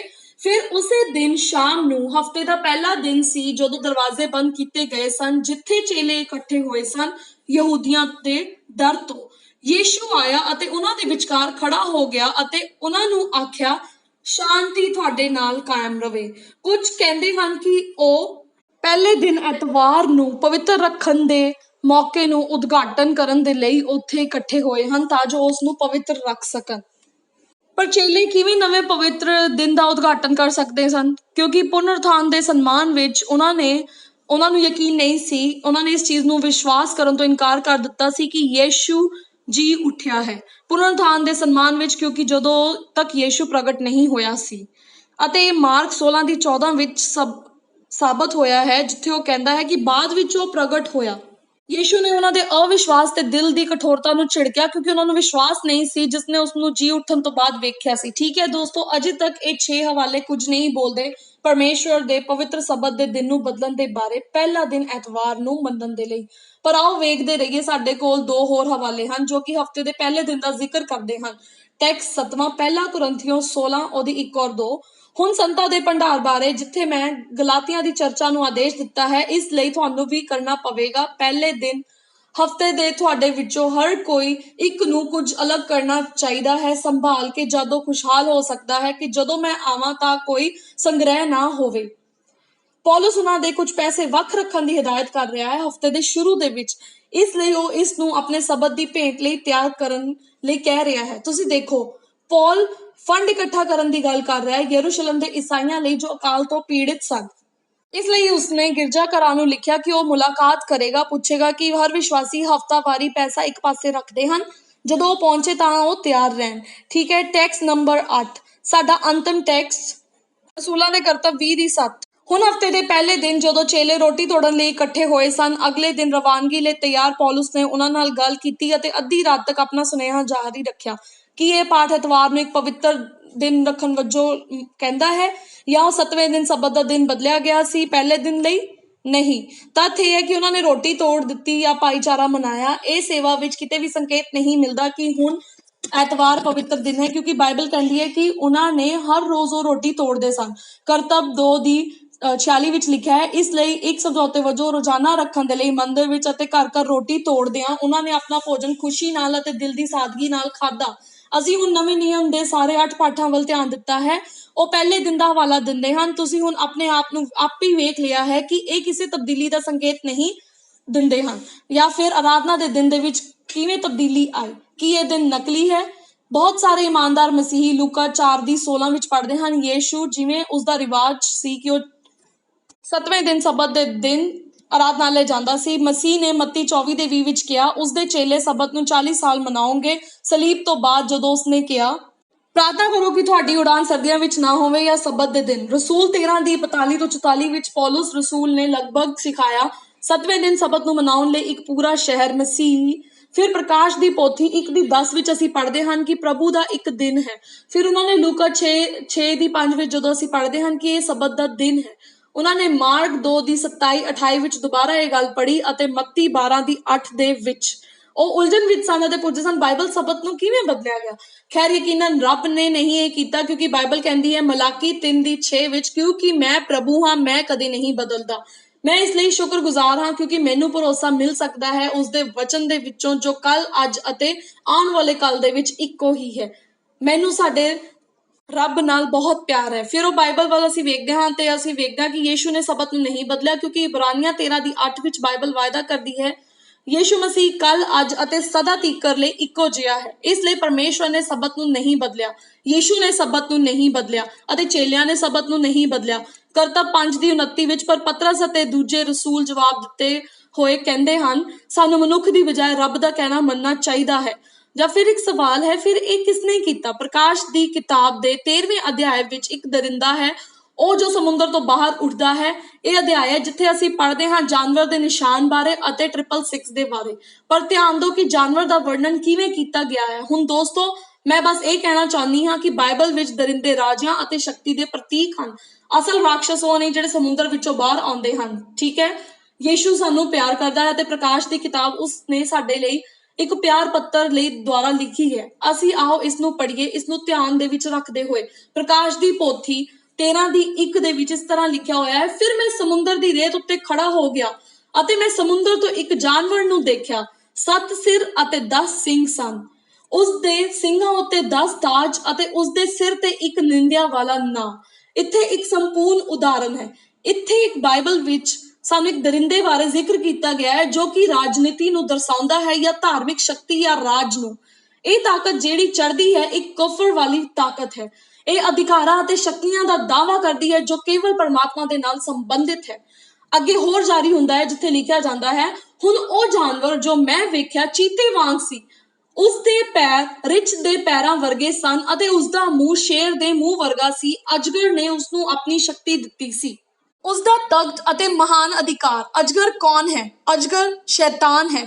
ਉਹ ਇਹ ਸ਼ਕਤੀ ਨੂੰ ਵੱਡੇ ਅਧਿਕਾਰ ਨਾਲ ਰੰਗਦਾ ਹੈ। ਸਾਰਾ ਸੰਸਾਰ ਇਸ ਨੂੰ ਸੁਣਦਾ ਹੈ ਤੇ ਆਪਣੇ ਖੁਦ ਦੇ ਕਾਨੂੰਨਾਂ ਦਾ ਐਲਾਨ ਕਰਦਾ ਹੈ। ਰੱਬ ਦੇ ਨਿਯਮਾਂ ਦੀ ਥਾਂ ਸਬਤ ਹਵਾਲੇ ਵਿੱਚ ਇੱਕ ਖਾਸ ਵਸਤੂ ਬਣ ਗਿਆ ਹੈ, ਇੱਕ ਹਮਲੇ ਦਾ ਕਾਰਨ ਬਣ ਗਿਆ ਹੈ। ਇਸ ਜਾਨਵਰ ਨੂੰ ਸਮਝਣ ਲਈ ਅਸੀਂ ਇਸ ਕਿਤਾਬ ਤੇ ਵਾਪਸ ਚੱਲਦੇ ਹਾਂ। ਦਾਨੀਏਲ ਦੀ ਕਿਤਾਬ ਉਸਦੇ 7ਵੇਂ ਅਧਿਆਇ ਦੇ ਵਿੱਚ ਇੱਥੇ ਸਾਡੇ ਕੋਲ ਪ੍ਰਕਾਸ਼ ਦੀ ਪੋਥੀ 13 ਦੀ ਤਰ੍ਹਾਂ ਉਹੀ ਕਲਪਨਾ ਹੈ, ਇੱਕ ਸ਼ੇਰ, ਇੱਕ ਰਿੱਛ, ਇੱਕ ਚੀਤਾ ਅਤੇ ਇੱਕ ਅਜਗਰ। ਦਾਨੀਏਲ 7ਵੇਂ ਨੂੰ ਸਾਨੂੰ ਉੱਥੇ ਅਧਿਆਇ ਵਿੱਚ ਸਾਨੂੰ ਪ੍ਰਕਾਸ਼ ਦੀ ਪੋਥੀ 13 ਨੂੰ ਅਨਲੌਕ ਕਰਨ ਦੀ ਕੁੰਜੀ ਦਿੰਦਾ ਹੈ ਅਤੇ ਪੂਰੇ ਵਿਸ਼ੇ ਨੂੰ ਸਮਝਣ ਦੇ ਲਈ ਤਾਂ ਜੋ ਅਸੀਂ ਜਾਨਵਰ ਦੇ ਨਿਸ਼ਾਨ ਬਾਰੇ ਅਤੇ 666 ਬਾਰੇ ਸਮਝ ਸਕੀਏ। ਮੈਨੂੰ ਪਿਆਰ ਹੈ ਕਿ ਪਰਮੇਸ਼ਵਰ ਨੇ ਆਪਣਾ ਵਚਨ ਲਿਖਿਆ ਹੈ ਤਾਂ ਜੋ ਉਹ ਸ਼ੁਰੂ ਤੋਂ ਲੈ ਕੇ ਅੰਤ ਤੱਕ ਇਕਸਾਰ ਰਹੇ। ਇਹ ਸਭ ਵਚਨ ਇਕੱਠੇ ਹੋ ਜਾਂਦੇ ਹਨ ਤਾਂ ਜੋ ਜੇ ਸਾਨੂੰ ਕਦੀ ਵੀ ਕਿਸੇ ਚੀਜ਼ ਦੀ ਜ਼ਰੂਰਤ ਪੈਂਦੀ ਹੈ। ਚਲੋ ਦਾਨੀਏਲ 7 ਦੀ 2 ਤੇ 3 ਵਿੱਚ ਦੇਖੀਏ। ਦਾਨੀਏਲ ਬੋਲਿਆ, ਮੈਂ ਰਾਤ ਨੂੰ ਆਪਣੇ ਦਰਸ਼ਨ ਵਿੱਚ ਵੇਖਿਆ ਅਤੇ ਵੇਖੋ 4 ਹਵਾਵਾਂ ਸਵਰਗ ਦੇ ਮਹਾਨ ਸਮੁੰਦਰ ਨੂੰ ਉਹਨਾਂ ਨੇ ਭੜਕਾ ਦਿੱਤਾ ਅਤੇ 4 ਵੱਡੇ ਜਾਨਵਰ ਸਮੁੰਦਰ ਤੋਂ ਆਏ, ਹਰੇਕ ਦੂਜੇ ਤੋਂ ਵੱਖਰਾ ਸੀ। ਬਾਈਬਲ ਦੀ ਭਵਿੱਖਬਾਣੀ ਦੀ ਵਿਆਖਿਆ ਕਰਨ ਲਈ ਇਹ ਕੁੰਜੀ ਵੇਖੋ। ਦਾਨੀਏਲ 7 ਦੀ 17, ਉਹ ਮਹਾਨ ਜਾਨਵਰ ਜੋ 4 ਹਨ, ਉਹ 4 ਰਾਜੇ ਹਨ ਜੋ ਧਰਤੀ ਉੱਤੋਂ ਉਤਪੰਨ ਹੁੰਦੇ ਹਨ। ਦਾਨੀਏਲ 7 ਦੀ 23, ਚੌਥਾ ਦਰਿੰਦਾ ਧਰਤੀ ਉੱਤੇ ਚੌਥਾ ਰਾਜ ਕਰੇਗਾ। ਇਸ ਲਈ ਦਾਨੀਏਲ ਨੇ 4 ਦਰਿੰਦੇ ਵੇਖੇ ਜੋ 4 ਰਾਜਾਂ ਨੂੰ ਦਰਸਾਉਂਦੇ ਹਨ। ਇਹ 4 ਵਿਸ਼ਵ ਸ਼ਾਸਨ ਰਾਜ ਹਨ। ਦਾਨੀਏਲ ਦੇ ਦਿਨ ਵਿੱਚ ਸ਼ੁਰੂ ਹੁੰਦੀ ਹੈ ਜੋ ਸਾਨੂੰ ਸਮੇਂ ਦੀ ਧਾਰਾ ਵਿੱਚ ਲਿਆਉਂਦੀ ਹੈ। ਜੇ ਤੁਸੀਂ ਪਹਿਲੀ ਰਾਤ ਸਾਡੇ ਨਾਲ ਹੁੰਦੇ, ਤੁਸੀਂ ਇਸ ਪਹਿਲੀ ਪੇਸ਼ਕਾਰੀ ਵਿੱਚ ਤੁਹਾਨੂੰ ਯਾਦ ਹੋਵੇਗਾ ਕਿ ਅਸੀਂ ਦਾਨੀਏਲ ਦੇ ਦੂਜੇ ਅਧਿਆਇ ਵਿੱਚ 4 ਰਾਜਾ ਵੇਖੇ। ਚਿੱਤਰ ਵਿੱਚ ਉਹ ਧਾਤ ਜਿਹੜੀਆਂ ਬਾਬਲ ਨੂੰ ਦਰਸਾਉਂਦੀਆਂ ਹਨ, ਮੈਡੋ ਪਰਸੀਆ, ਗ੍ਰੀਸ, ਰੋਮ ਅਤੇ ਵੰਡਿਆ ਹੋਇਆ ਯੂਰਪ। ਦਰਿੰਦਿਆਂ ਦੀ ਇਹ ਨਜ਼ਰ ਹੋਣ ਵਾਲੀ ਜਾਣਕਾਰੀ ਜੋੜਦੀ ਹੈ ਦਾਨੀਏਲ 2 ਵਿੱਚ ਦਿੱਤੇ ਹੋਏ ਦਰਸ਼ਨ ਦੁਆਰਾ। ਇਹ ਵੰਡਿਆ ਯੂਰਪ ਦੇ ਸਮੇਂ ਤੋਂ ਇੱਕ ਸ਼ਕਤੀ ਪ੍ਰਕਾਸ਼ਮਾਨ ਕਰਦੀ ਹੈ ਕਿ ਇਹ ਉੱਡਦਾ ਹੈ ਅਤੇ ਪਰਮੇਸ਼ਵਰ ਦੇ ਨਿਯਮ ਨੂੰ ਬਦਲਣ ਦੀ ਕੋਸ਼ਿਸ਼ ਕਰੇਗਾ। ਆਓ ਵੇਖੀਏ ਕਿ ਬਾਈਬਲ ਇਹਨਾਂ ਘਟਨਾਵਾਂ ਦੀ ਭਵਿੱਖਬਾਣੀ ਕਿਵੇਂ ਕਰਦੀ ਹੈ ਅਤੇ ਸਪਸ਼ਟ ਤੌਰ ਤੇ ਦੇਖੋ ਕਿ ਇਤਿਹਾਸ ਦੇ ਵਿੱਚ ਅਸਲ ਵਿੱਚ ਜੋ ਵਾਪਰਿਆ ਉਹ ਉਸ ਦੀ ਪੁਸ਼ਟੀ ਕਰਦਾ ਹੈ। ਹੁਣ ਪਹਿਲਾ ਜਾਨਵਰ ਦਾਨੀਏਲ 7 ਦੀ 4 ਵਿੱਚ ਇਸ ਤਰ੍ਹਾਂ ਲਿਖਿਆ ਗਿਆ ਹੈ, ਪਹਿਲਾ ਸ਼ੇਰ ਵਰਗਾ ਸੀ ਅਤੇ ਉਸਦੇ ਖੰਭ ਸਨ। ਮੈਂ ਵੇਖਦਾ ਰਿਹਾ ਜਦੋਂ ਤੱਕ ਇਸਦੇ ਖੰਭ ਨਹੀਂ ਤੋੜ ਦਿੱਤੇ ਜਾਂਦੇ ਅਤੇ ਇਸ ਨੂੰ ਧਰਤੀ ਉੱਤੋਂ ਉੱਪਰ ਉਠਾਇਆ ਗਿਆ ਅਤੇ ਖਲੋਤਾ ਕਰ ਦਿੱਤਾ ਗਿਆ। ਇੱਕ ਆਦਮੀ ਵਰਗੇ 2 ਪੈਰ ਉੱਤੇ ਅਤੇ ਇੱਕ ਆਦਮੀ ਦਾ ਦਿਲ ਇਸ ਨੂੰ ਦਿੱਤਾ ਗਿਆ ਸੀ। ਪਹਿਲਾ ਜਾਨਵਰ ਸ਼ੇਰ ਵਰਗਾ ਸੀ ਜਿਵੇਂ ਬਾਜ ਦੇ ਖੰਭ ਸਨ। ਠੀਕ ਹੈ। ਜਦੋਂ ਪੁਰਾਤਤਵ ਵਿੱਚ ਵਿਗਿਆਨੀ ਇਰਾਕ ਵਿੱਚ ਇੱਕ ਜਗ੍ਹਾ ਤੇ ਨੇੜੇ ਖੁਦਾਈ ਕਰ ਰਹੇ ਸਨ, ਪ੍ਰਾਚੀਨ ਬਾਬਲ ਦੇ ਵਿੱਚ ਉਹਨਾਂ ਨੂੰ ਉਕਾਈਆਂ ਮਿਲੀਆਂ ਸਨ ਬਾਜ ਦੇ ਖੰਭਾਂ ਵਾਲੇ ਸ਼ੇਰ ਦੀਆਂ ਕੰਧਾਂ ਤੇ। ਪ੍ਰਾਚੀਨ ਸੰਸਾਰ ਵਿੱਚ ਲੋਕ ਜਾਣਦੇ ਸਨ ਕਿ ਉਹ ਸ਼ੇਰ ਬਾਬਲ ਦਾ ਪ੍ਰਤੀਕ ਹੈ। ਫਿਰ ਇੱਕ ਹੋਰ ਰਾਸ਼ਟਰ ਦਾ ਉੱਭਰਨਾ ਸੀ। ਬਾਬਲ ਦੁਨੀਆ ਉੱਤੇ ਸਦਾ ਲਈ ਰਾਜ ਨਹੀਂ ਕਰੇਗਾ। ਦਾਨੀਏਲ 7 ਦੀ 5, ਅਤੇ ਅਚਾਨਕ ਇੱਕ ਹੋਰ ਜਾਨਵਰ, ਇੱਕ ਵੱਡਾ ਰਿੱਛ ਵਰਗਾ, ਇਹ ਇੱਕ ਪਾਸੇ ਹੋਇਆ ਸੀ ਅਤੇ ਇਸ ਦੀਆਂ 3 ਪਸਲੀਆਂ ਸਨ, ਇਸ ਦੇ ਦੰਦਾਂ ਦੇ ਵਿਚਕਾਰ, ਇਸ ਦੇ ਮੂੰਹ ਦੇ ਵਿੱਚ, ਅਤੇ ਉਹਨਾਂ ਨੇ ਉਸ ਨੂੰ ਕਿਹਾ, ਉੱਠੋ, ਬਹੁਤ ਸਾਰਾ ਮਾंस ਖਾਓ। ਮੀਡੀਆ ਅਤੇ ਫਾਰਸ ਦੀਆਂ ਸਾਂਝੀਆਂ ਰਾਜਾਂ ਨੇ ਬਾਬਲ ਨੂੰ ਹਰਾ ਦਿੱਤਾ। ਮੈਡੋ ਪਰਸੀਆ ਦਾ ਰਿੱਛ ਆਪਣੇ ਆਪ ਨੂੰ ਇੱਕ ਪਾਸੇ ਪਹਿਲਾਂ ਤੋਂ ਹੀ ਡਿਗਾਉਣ ਵਾਲੇ ਪਾਰਸੀਆਂ ਨੂੰ ਦਰਸਾਉਂਦਾ ਹੈ, ਬਾਬਲ ਅਤੇ ਫਿਰ ਮਾਦੀਆਂ ਉੱਤੇ ਦਬਦਬਾ ਬਣਾਏ ਰੱਖਣ ਦੇ ਲਈ। ਰਿੱਛ ਦੇ ਮੂੰਹ ਵਿੱਚ ਕੀ ਹੁੰਦਾ ਹੈ? 3 ਪਸਲੀਆਂ। ਤੁਸੀਂ ਵੇਖੋ, ਜਦੋਂ ਮੈਡੋ ਪਰਸੀਆ ਨੇ ਵਿਸ਼ਵ ਨੂੰ ਜਿੱਤ ਲਿਆ, ਇਸਨੇ ਪਹਿਲਾਂ ਬਾਬਲ ਨੂੰ ਜਿੱਤ ਲਿਆ, ਫਿਰ ਇਹ ਉੱਤਰ ਵੱਲ ਆਈ ਅਤੇ ਲੀਡੀਆ ਨੂੰ ਜਿੱਤ ਲਿਆ, ਫਿਰ ਦੱਖਣ ਵੱਲ ਆਈ ਅਤੇ ਮਿਸਰ ਨੂੰ ਜਿੱਤ ਲਿਆ। ਇਹ 3 ਕੌਮਾਂ ਬਾਬਲ, ਲੀਡੀਆ ਅਤੇ ਮਿਸਰ 3 ਪਸਲੀਆਂ ਨੂੰ ਦਰਸਾਉਂਦੇ ਹਨ। ਕੀ ਤੁਸੀਂ ਵੇਖ ਸਕਦੇ ਹੋ ਕਿ ਬਾਈਬਲ ਦੀ ਭਵਿੱਖਬਾਣੀ ਕਿੰਨੀ ਸਹੀ ਹੈ? ਮੈਨੂੰ ਇਹ ਬਹੁਤ ਪਸੰਦ ਹੈ। ਦਾਨੀਏਲ 7 ਦੀ 6 ਵਿੱਚ ਤੀਜਾ ਸਾਮਰਾਜ ਉੱਭਰਿਆ। ਇਸ ਤੋਂ ਬਾਅਦ ਮੈਂ ਵੇਖਿਆ ਅਤੇ ਉੱਥੇ ਇੱਕ ਹੋਰ ਸੀ, ਚੀਤੇ ਵਾਂ, ਜਿਸ ਦੇ ਪਿਛਲੇ ਪਾਸੇ ਪੰਛੀ ਦੇ 4 ਖੰਭ ਸਨ, ਜਾਨਵਰ ਦੇ ਵੀ 4 ਸਿਰ ਸਨ ਅਤੇ ਉਸਨੇ ਦਬਦਬਾ ਬਣਾ ਕੇ ਇਸ ਨੂੰ ਜਿੱਤ ਲਿਆ। ਗ੍ਰੀਸ ਤੀਜੀ ਰਾਸ਼ਟਰ ਬਣ ਗਿਆ ਜਿਸ ਦੇ ਉੱਭਰਨ ਦੀ ਭਵਿੱਖਬਾਣੀ ਕੀਤੀ ਗਈ ਸੀ। ਅਸੀਂ ਜਾਣਦੇ ਹਾਂ ਕਿ ਮਹਾਨ ਸਿਕੰਦਰ ਸਭ ਤੋਂ ਮਸ਼ਹੂਰ ਯੂਨਾਨੀ ਨੇਤਾ ਸੀ। ਉਸਦੀ ਉਮਰ ਵੀ ਸਿਰਫ 30 ਸਾਲਾਂ ਤੋਂ ਵੱਧ ਹੀ ਸੀ ਜਦੋਂ ਉਸਨੇ ਸਾਰੀ ਤਤਕਾਲੀ ਜਾਣੀ ਦੁਨੀਆ ਨੂੰ ਜਿੱਤ ਲਿਆ, ਅਤੇ ਬਹੁਤ ਹੀ ਜਲਦੀ। ਕੀ ਤੁਸੀਂ ਵੇਖ ਸਕਦੇ ਹੋ ਕਿ ਗ੍ਰੀਸ ਨੂੰ ਖੰਭਾਂ ਨਾਲ ਇੱਕ ਚੀਤੇ ਵਜੋਂ ਕਿਉਂ ਦਰਸਾਇਆ ਗਿਆ ਹੈ?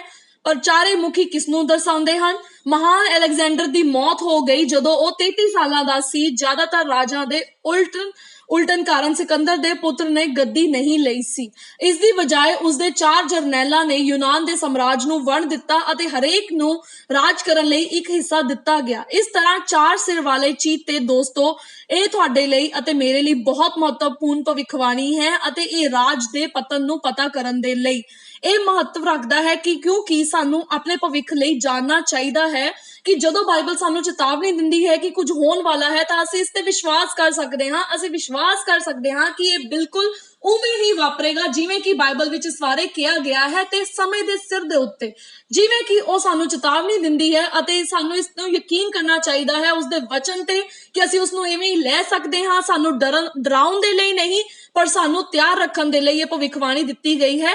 ਆਓ ਅਸੀਂ ਇਸ ਨੂੰ ਹੁਣ ਜਾਰੀ ਰੱਖੀਏ। ਦਾਨੀਏਲ 7:7 ਵਿੱਚ ਬਾਈਬਲ ਦੇ ਚੌਥੇ ਸਾਮਰਾਜ ਬਾਰੇ ਦੱਸਿਆ ਗਿਆ ਹੈ। ਇਸ ਤੋਂ ਬਾਅਦ ਮੈਂ ਰਾਤ ਦੇ ਦਰਸ਼ਨ ਕੀਤੇ ਅਤੇ ਵੇਖਿਆ ਚੌਥਾ ਦਰਿੰਦਾ ਡਰਾਉਣਾ ਅਤੇ ਭਿਆਨਕ, ਬਹੁਤ ਹੀ ਤਾਕਤਵਰ। ਇਸ ਦੇ ਲੋਹੇ ਦੇ ਵੱਡੇ ਦੰਦ ਸਨ। ਇਹ ਖਾ ਰਹੇ ਸਨ ਅਤੇ ਟੁਕੜਿਆਂ ਨੂੰ ਤੋੜਨਾ ਅਤੇ ਰਹਿੰਦੇ ਖੁੰਦ ਨੂੰ ਵੀ ਕੁਚਲਣਾ ਆਪਣੇ ਪੈਰਾਂ ਦੇ ਨਾਲ। ਇਹ ਉਸ ਸਮੇਂ ਦੇ ਸਾਰੇ ਜਾਨਵਰਾਂ ਨਾਲੋਂ ਵੱਖਰਾ ਸੀ ਅਤੇ ਇਸ ਦੇ 10 ਸਿੰਗ ਸਨ। ਇਹ ਬਹੁਤ ਸਪਸ਼ਟ ਕਰਦਾ ਹੈ ਕਿ ਇਹ ਚੌਥਾ ਦਰਿੰਦਾ ਹੈ। ਲੋਹੇ ਦੇ ਦੰਦ ਰੋਮ ਦੇ ਲੋਹੇ ਦੇ ਰਾਜ ਨੂੰ ਦਰਸਾਉਣ ਦੇ ਲਈ ਇਹ ਵਿਧੀ ਹੈ ਸਾਨੂੰ ਮਸੀਹ ਦੇ ਸਮੇਂ ਤੇ ਲੈ ਜਾਂਦੀ ਹੈ ਜਦੋਂ ਰੋਮ ਨੇ ਵਿਸ਼ਵ ਉੱਤੇ ਰਾਜ ਕੀਤਾ। ਈਸਾਈ ਧਰਮ ਇਸ ਰੋਮਨ ਸਾਮਰਾਜ ਵਿੱਚ ਵੱਡਾ ਹੋਇਆ। ਬਾਈਬਲ ਰੋਮਨ ਸਾਮਰਾਜ ਦੇ ਡਿੱਗਣ ਤੋਂ ਬਾਰੇ ਸਾਫ਼-ਸਾਫ਼ ਦੱਸਦੀ ਹੈ। ਚਿੱਤਰ ਦੇ ਉਂਗਲਾਂ ਦਾ ਪ੍ਰਤੀਕਰਮਿਕਤਾ ਵਿੱਚ ਅਤੇ ਚੌਥੇ ਜਾਨਵਰ ਦੇ ਸਿੰਗ ਦਾਨੀਏਲ 2 ਦੇ ਵਿੱਚ ਜਿੱਥੇ ਉਸ ਮੂਰਤ ਦੇ ਪੈਰ ਅਤੇ ਲੋਹੇ ਦੇ ਪੈਰ ਦਰਸਾਏ ਗਏ ਹਨ। ਮਿੱਟੀ ਯੂਰਪ ਨੂੰ ਦਰਸਾਉਂਦੀ ਹੈ। ਇੱਥੇ ਚੌਥੇ ਜਾਨਵਰ ਦੇ 10 ਸਿੰਗ ਸਨ। ਇਤਿਹਾਸ ਦਰਸਾਉਂਦਾ ਹੈ ਕਿ ਰੋਮ ਨੂੰ 10 ਮੁੱਖ ਭਾਗਾਂ ਵਿੱਚ ਵੰਡਿਆ ਗਿਆ ਸੀ।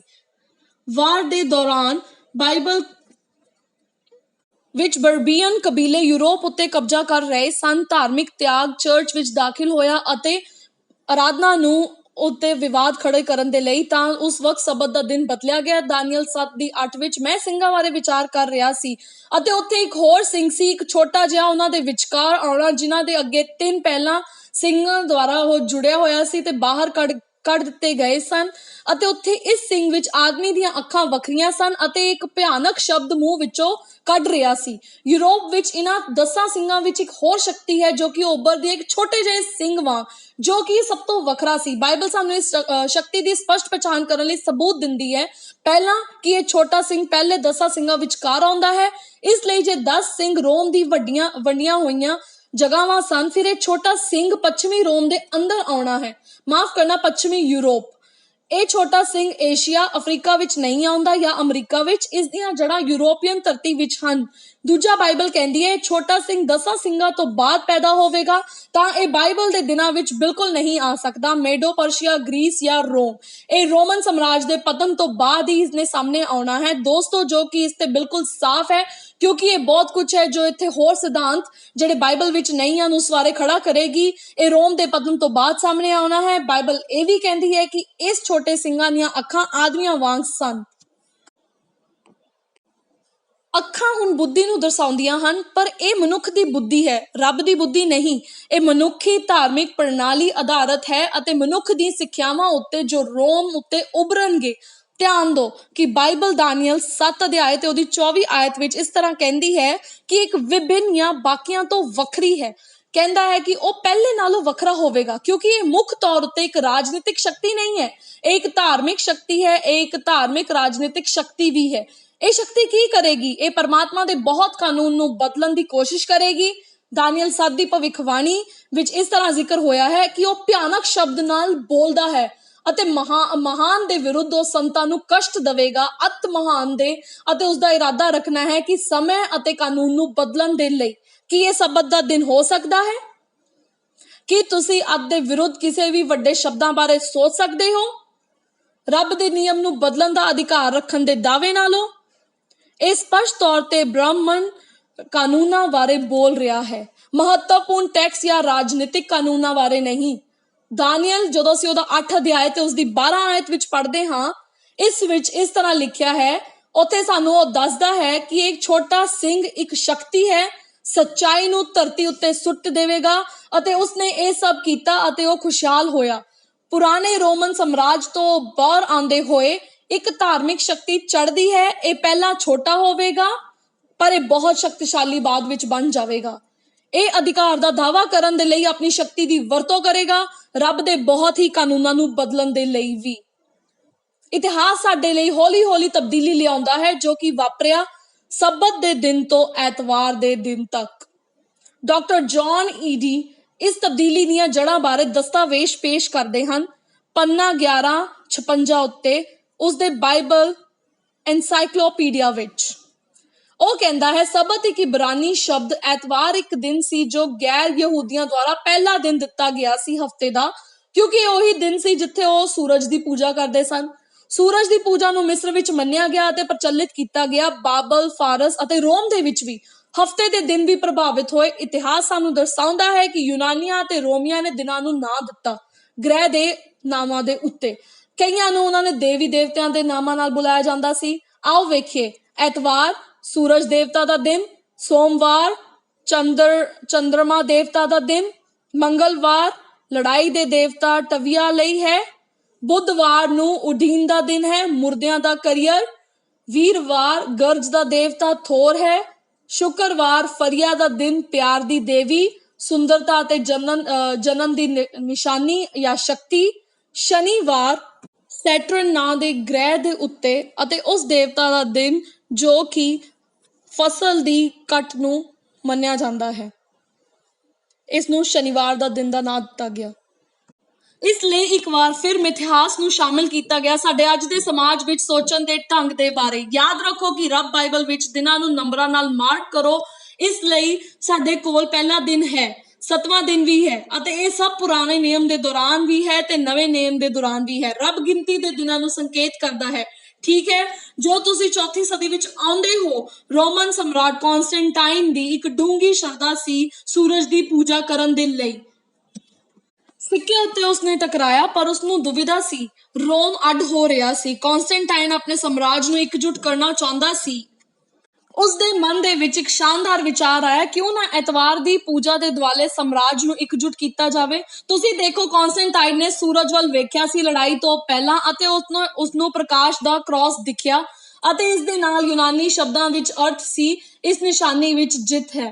ਕੌਂਸਟੈਂਟਾਈਨ ਨੇ ਆਪਣੀ ਫੌਜਾਂ ਨੂੰ ਉਹਨਾਂ ਦੀਆਂ ਸੁਰੱਖਿਆ ਕਵਚ ਨੂੰ ਸ਼ਿੰਗਾਰਨ ਦੇ ਲਈ ਉਸਦਾ ਹੁਕਮ ਦਿੱਤਾ, ਇੱਕ ਈਸਾਈ ਪ੍ਰਤੀਕ ਦੇ ਨਾਲ, ਅਤੇ ਤਾਂ ਜੋ ਉਸ ਤੋਂ ਬਾਅਦ ਉਹ ਜੇਤੂ ਰਹੇ। ਇਹ ਸੂਰਜ ਦੀ ਪੂਜਾ ਅਤੇ ਈਸਾਈ ਧਰਮ ਦਾ ਸੁਮੇਲ ਸੀ। 321 ਈਸਵੀ ਵਿੱਚ ਕੌਂਸਟੈਂਟਾਈਨ ਨੇ ਇੱਕ ਫਰਮਾਨ ਦਿੱਤਾ ਜਿਸ ਵਿੱਚ ਉਸਨੇ ਕਿਹਾ, ਸੂਰਜ ਦੇ ਪਵਿੱਤਰ ਦਿਹਾੜੇ ਉੱਤੇ ਮੈਜਿਸਟ੍ਰੇਟ ਨੂੰ ਚਾਹੀਦਾ ਹੈ ਕਿ ਲੋਕ ਆਰਾਮ ਨਾਲ ਆਪਣੇ ਸ਼ਹਿਰਾਂ ਵਿੱਚ ਰਹਿੰਦੇ ਰਹਿਣ ਅਤੇ ਉਹ ਸਾਰੀਆਂ ਦੁਕਾਨਾਂ ਨੂੰ ਬੰਦ ਕਰ ਦੇਣ ਅਤੇ ਆਰਾਮ ਕਰਨ। ਸਾਮਰਾਜ ਨੂੰ ਇਕਜੁੱਟ ਕਰਨ ਦੀ ਕੋਸ਼ਿਸ਼ ਦੇ ਵਿੱਚ ਕੌਂਸਟੈਂਟਾਈਨ ਨੇ ਐਤਵਾਰ ਦਾ ਪਹਿਲਾ ਦਿਨ ਉਸ ਨੂੰ ਆਰਾਮ ਕਰਨ ਦੇ ਦਿਨ ਦਾ ਕਾਨੂੰਨ ਜਾਰੀ ਕੀਤਾ। ਕੌਂਸਟੈਂਟਾਈਨ ਦੇ ਦਿਨਾਂ ਵਿੱਚ ਉਸਨੇ ਆਪਣੀ ਫੌਜਾਂ ਮਾਰਚ ਕੀਤੀਆਂ ਇੱਕ ਨਦੀ ਦੇ ਦੁਆਲੇ ਤੇ ਫਿਰ ਉਹਨਾਂ ਨੂੰ ਬਪਤਿਸਮਾ ਦਿਵਾਇਆ। ਇਹ ਸਿਰਫ ਇੱਕ ਗਿਲੇ ਦੇਵਤਾਂ ਦਾ ਇੱਕ ਸਮੂਹ ਸੀ। ਇੱਥੇ ਚਰਚ ਅਤੇ ਰਾਜ ਨੇ ਕੋਸ਼ਿਸ਼ ਵਿੱਚ ਹੱਥ ਮਿਲਾਇਆ, ਮੂਰਤੀਆਂ ਨੂੰ ਈਸਾਈ ਬਣਾਉਣ ਦੇ ਲਈ ਤੇ ਸਾਮਰਾਜ ਨੂੰ ਜੋੜਨ ਦੇ ਲਈ। ਰੋਮਨ ਸਰਕਾਰ ਅਤੇ ਰੋਮਨ ਚਰਚ ਇਕਜੁੱਟ ਹੋ ਗਏ ਅਤੇ ਇੱਥੇ ਇੱਕ ਹੈਰਾਨੀਜਨਕ ਬਿਆਨ ਹੈ ਜੋ ਅਸਲ ਵਿੱਚ ਅਵਿਸ਼ਵਾਸਯੋਗ ਹੈ। ਇਹ ਮਾਰਚ 1994 ਤੋਂ ਕੈਥੋਲਿਕ ਵਿਸ਼ਵ ਸਫਾ 809 ਵਿੱਚ ਹੈ। ਹਵਾਲਾ, ਸੂਰਜ ਗਰਮੀ ਦੇ ਨਾਲ ਇੱਕ ਪਰਮੇਸ਼ਵਰ ਸੀ। ਸੱਚਮੁੱਚ ਸੂਰਜ ਬਾਰੇ ਕੁਝ ਸ਼ਾਹੀ ਕੁਝ ਸੀ। ਇਸ ਨੂੰ ਯੀਸ਼ੂ ਦਾ ਇੱਕ ਅਨਮੋਲ ਪ੍ਰਤੀਕ ਬਣਾਉਣਾ ਹੈ, ਸਾਨੂੰ ਨੀਹਾਂ ਦਾ ਸੂਰਜ। ਇਸ ਲਈ ਇਹਨਾਂ ਦੇਸ਼ਾਂ ਵਿੱਚ ਚਰਚ ਜਾਬਤਾ ਹੈ ਕਹਿਣ ਦੇ ਲਈ ਉਹ ਪੁਰਾਣੇ ਪੰਥ ਦਾ ਨਾਂ ਰੱਖੋ, ਇਹ ਪਵਿੱਤਰ ਰਹੇਗਾ ਅਤੇ ਪਵਿੱਤਰ ਕੀਤਾ ਜਾਵੇਗਾ। ਅਤੇ ਇਸ ਤਰ੍ਹਾਂ ਮੂਰਤ ਜਿਹੜੀ ਹੈਗੀ ਆ ਐਤਵਾਰ ਬੋਲਡਰ ਨੂੰ ਸਮਰਪਿਤ ਹੈ, ਮਿਥਿਹਾਸਕ ਸੂਰਜ ਦੇਵਤਾ ਨੂੰ। ਇਤਿਹਾਸੀ ਇਸ ਵਿੱਚ ਦੱਸਦੇ ਹਨ ਕਿ ਈਸਾਈਆਂ ਲਈ ਵੀ ਇਹ ਐਤਵਾਰ ਬਣ ਗਿਆ। ਕੀ ਤੁਸੀਂ ਵੇਖਦੇ ਹੋ ਕਿ ਐਤਵਾਰ ਕਿਵੇਂ ਚਰਚ ਵਿੱਚ ਆਇਆ? ਈਸਾਈ ਜ਼ੁਲਮ ਤੋਂ ਬਚਣ ਦੇ ਲਈ ਕਈ ਸਾਲਾਂ ਤੋਂ ਪੁੱਛ ਰਹੇ ਸਨ ਕਿ ਉਹ ਆਪਣੇ ਆਪ ਨੂੰ ਯਹੂਦੀਆਂ ਤੋਂ ਵੱਖਰਾ ਕਿਵੇਂ ਕਰ ਸਕਣ, ਅਤੇ ਐਤਵਾਰ ਹੌਲੀ ਹੌਲੀ ਇਸ ਦੇ ਉੱਤੇ ਜ਼ੋਰ ਪਾਇਆ ਗਿਆ ਕਿ ਮਸੀਹ ਦੇ ਜੀ ਉੱਠਣ ਕਰਕੇ ਇਸ ਨੂੰ ਅਸੀਂ ਸਬਤ ਬਣਾ ਦਿੱਤਾ ਹੈ।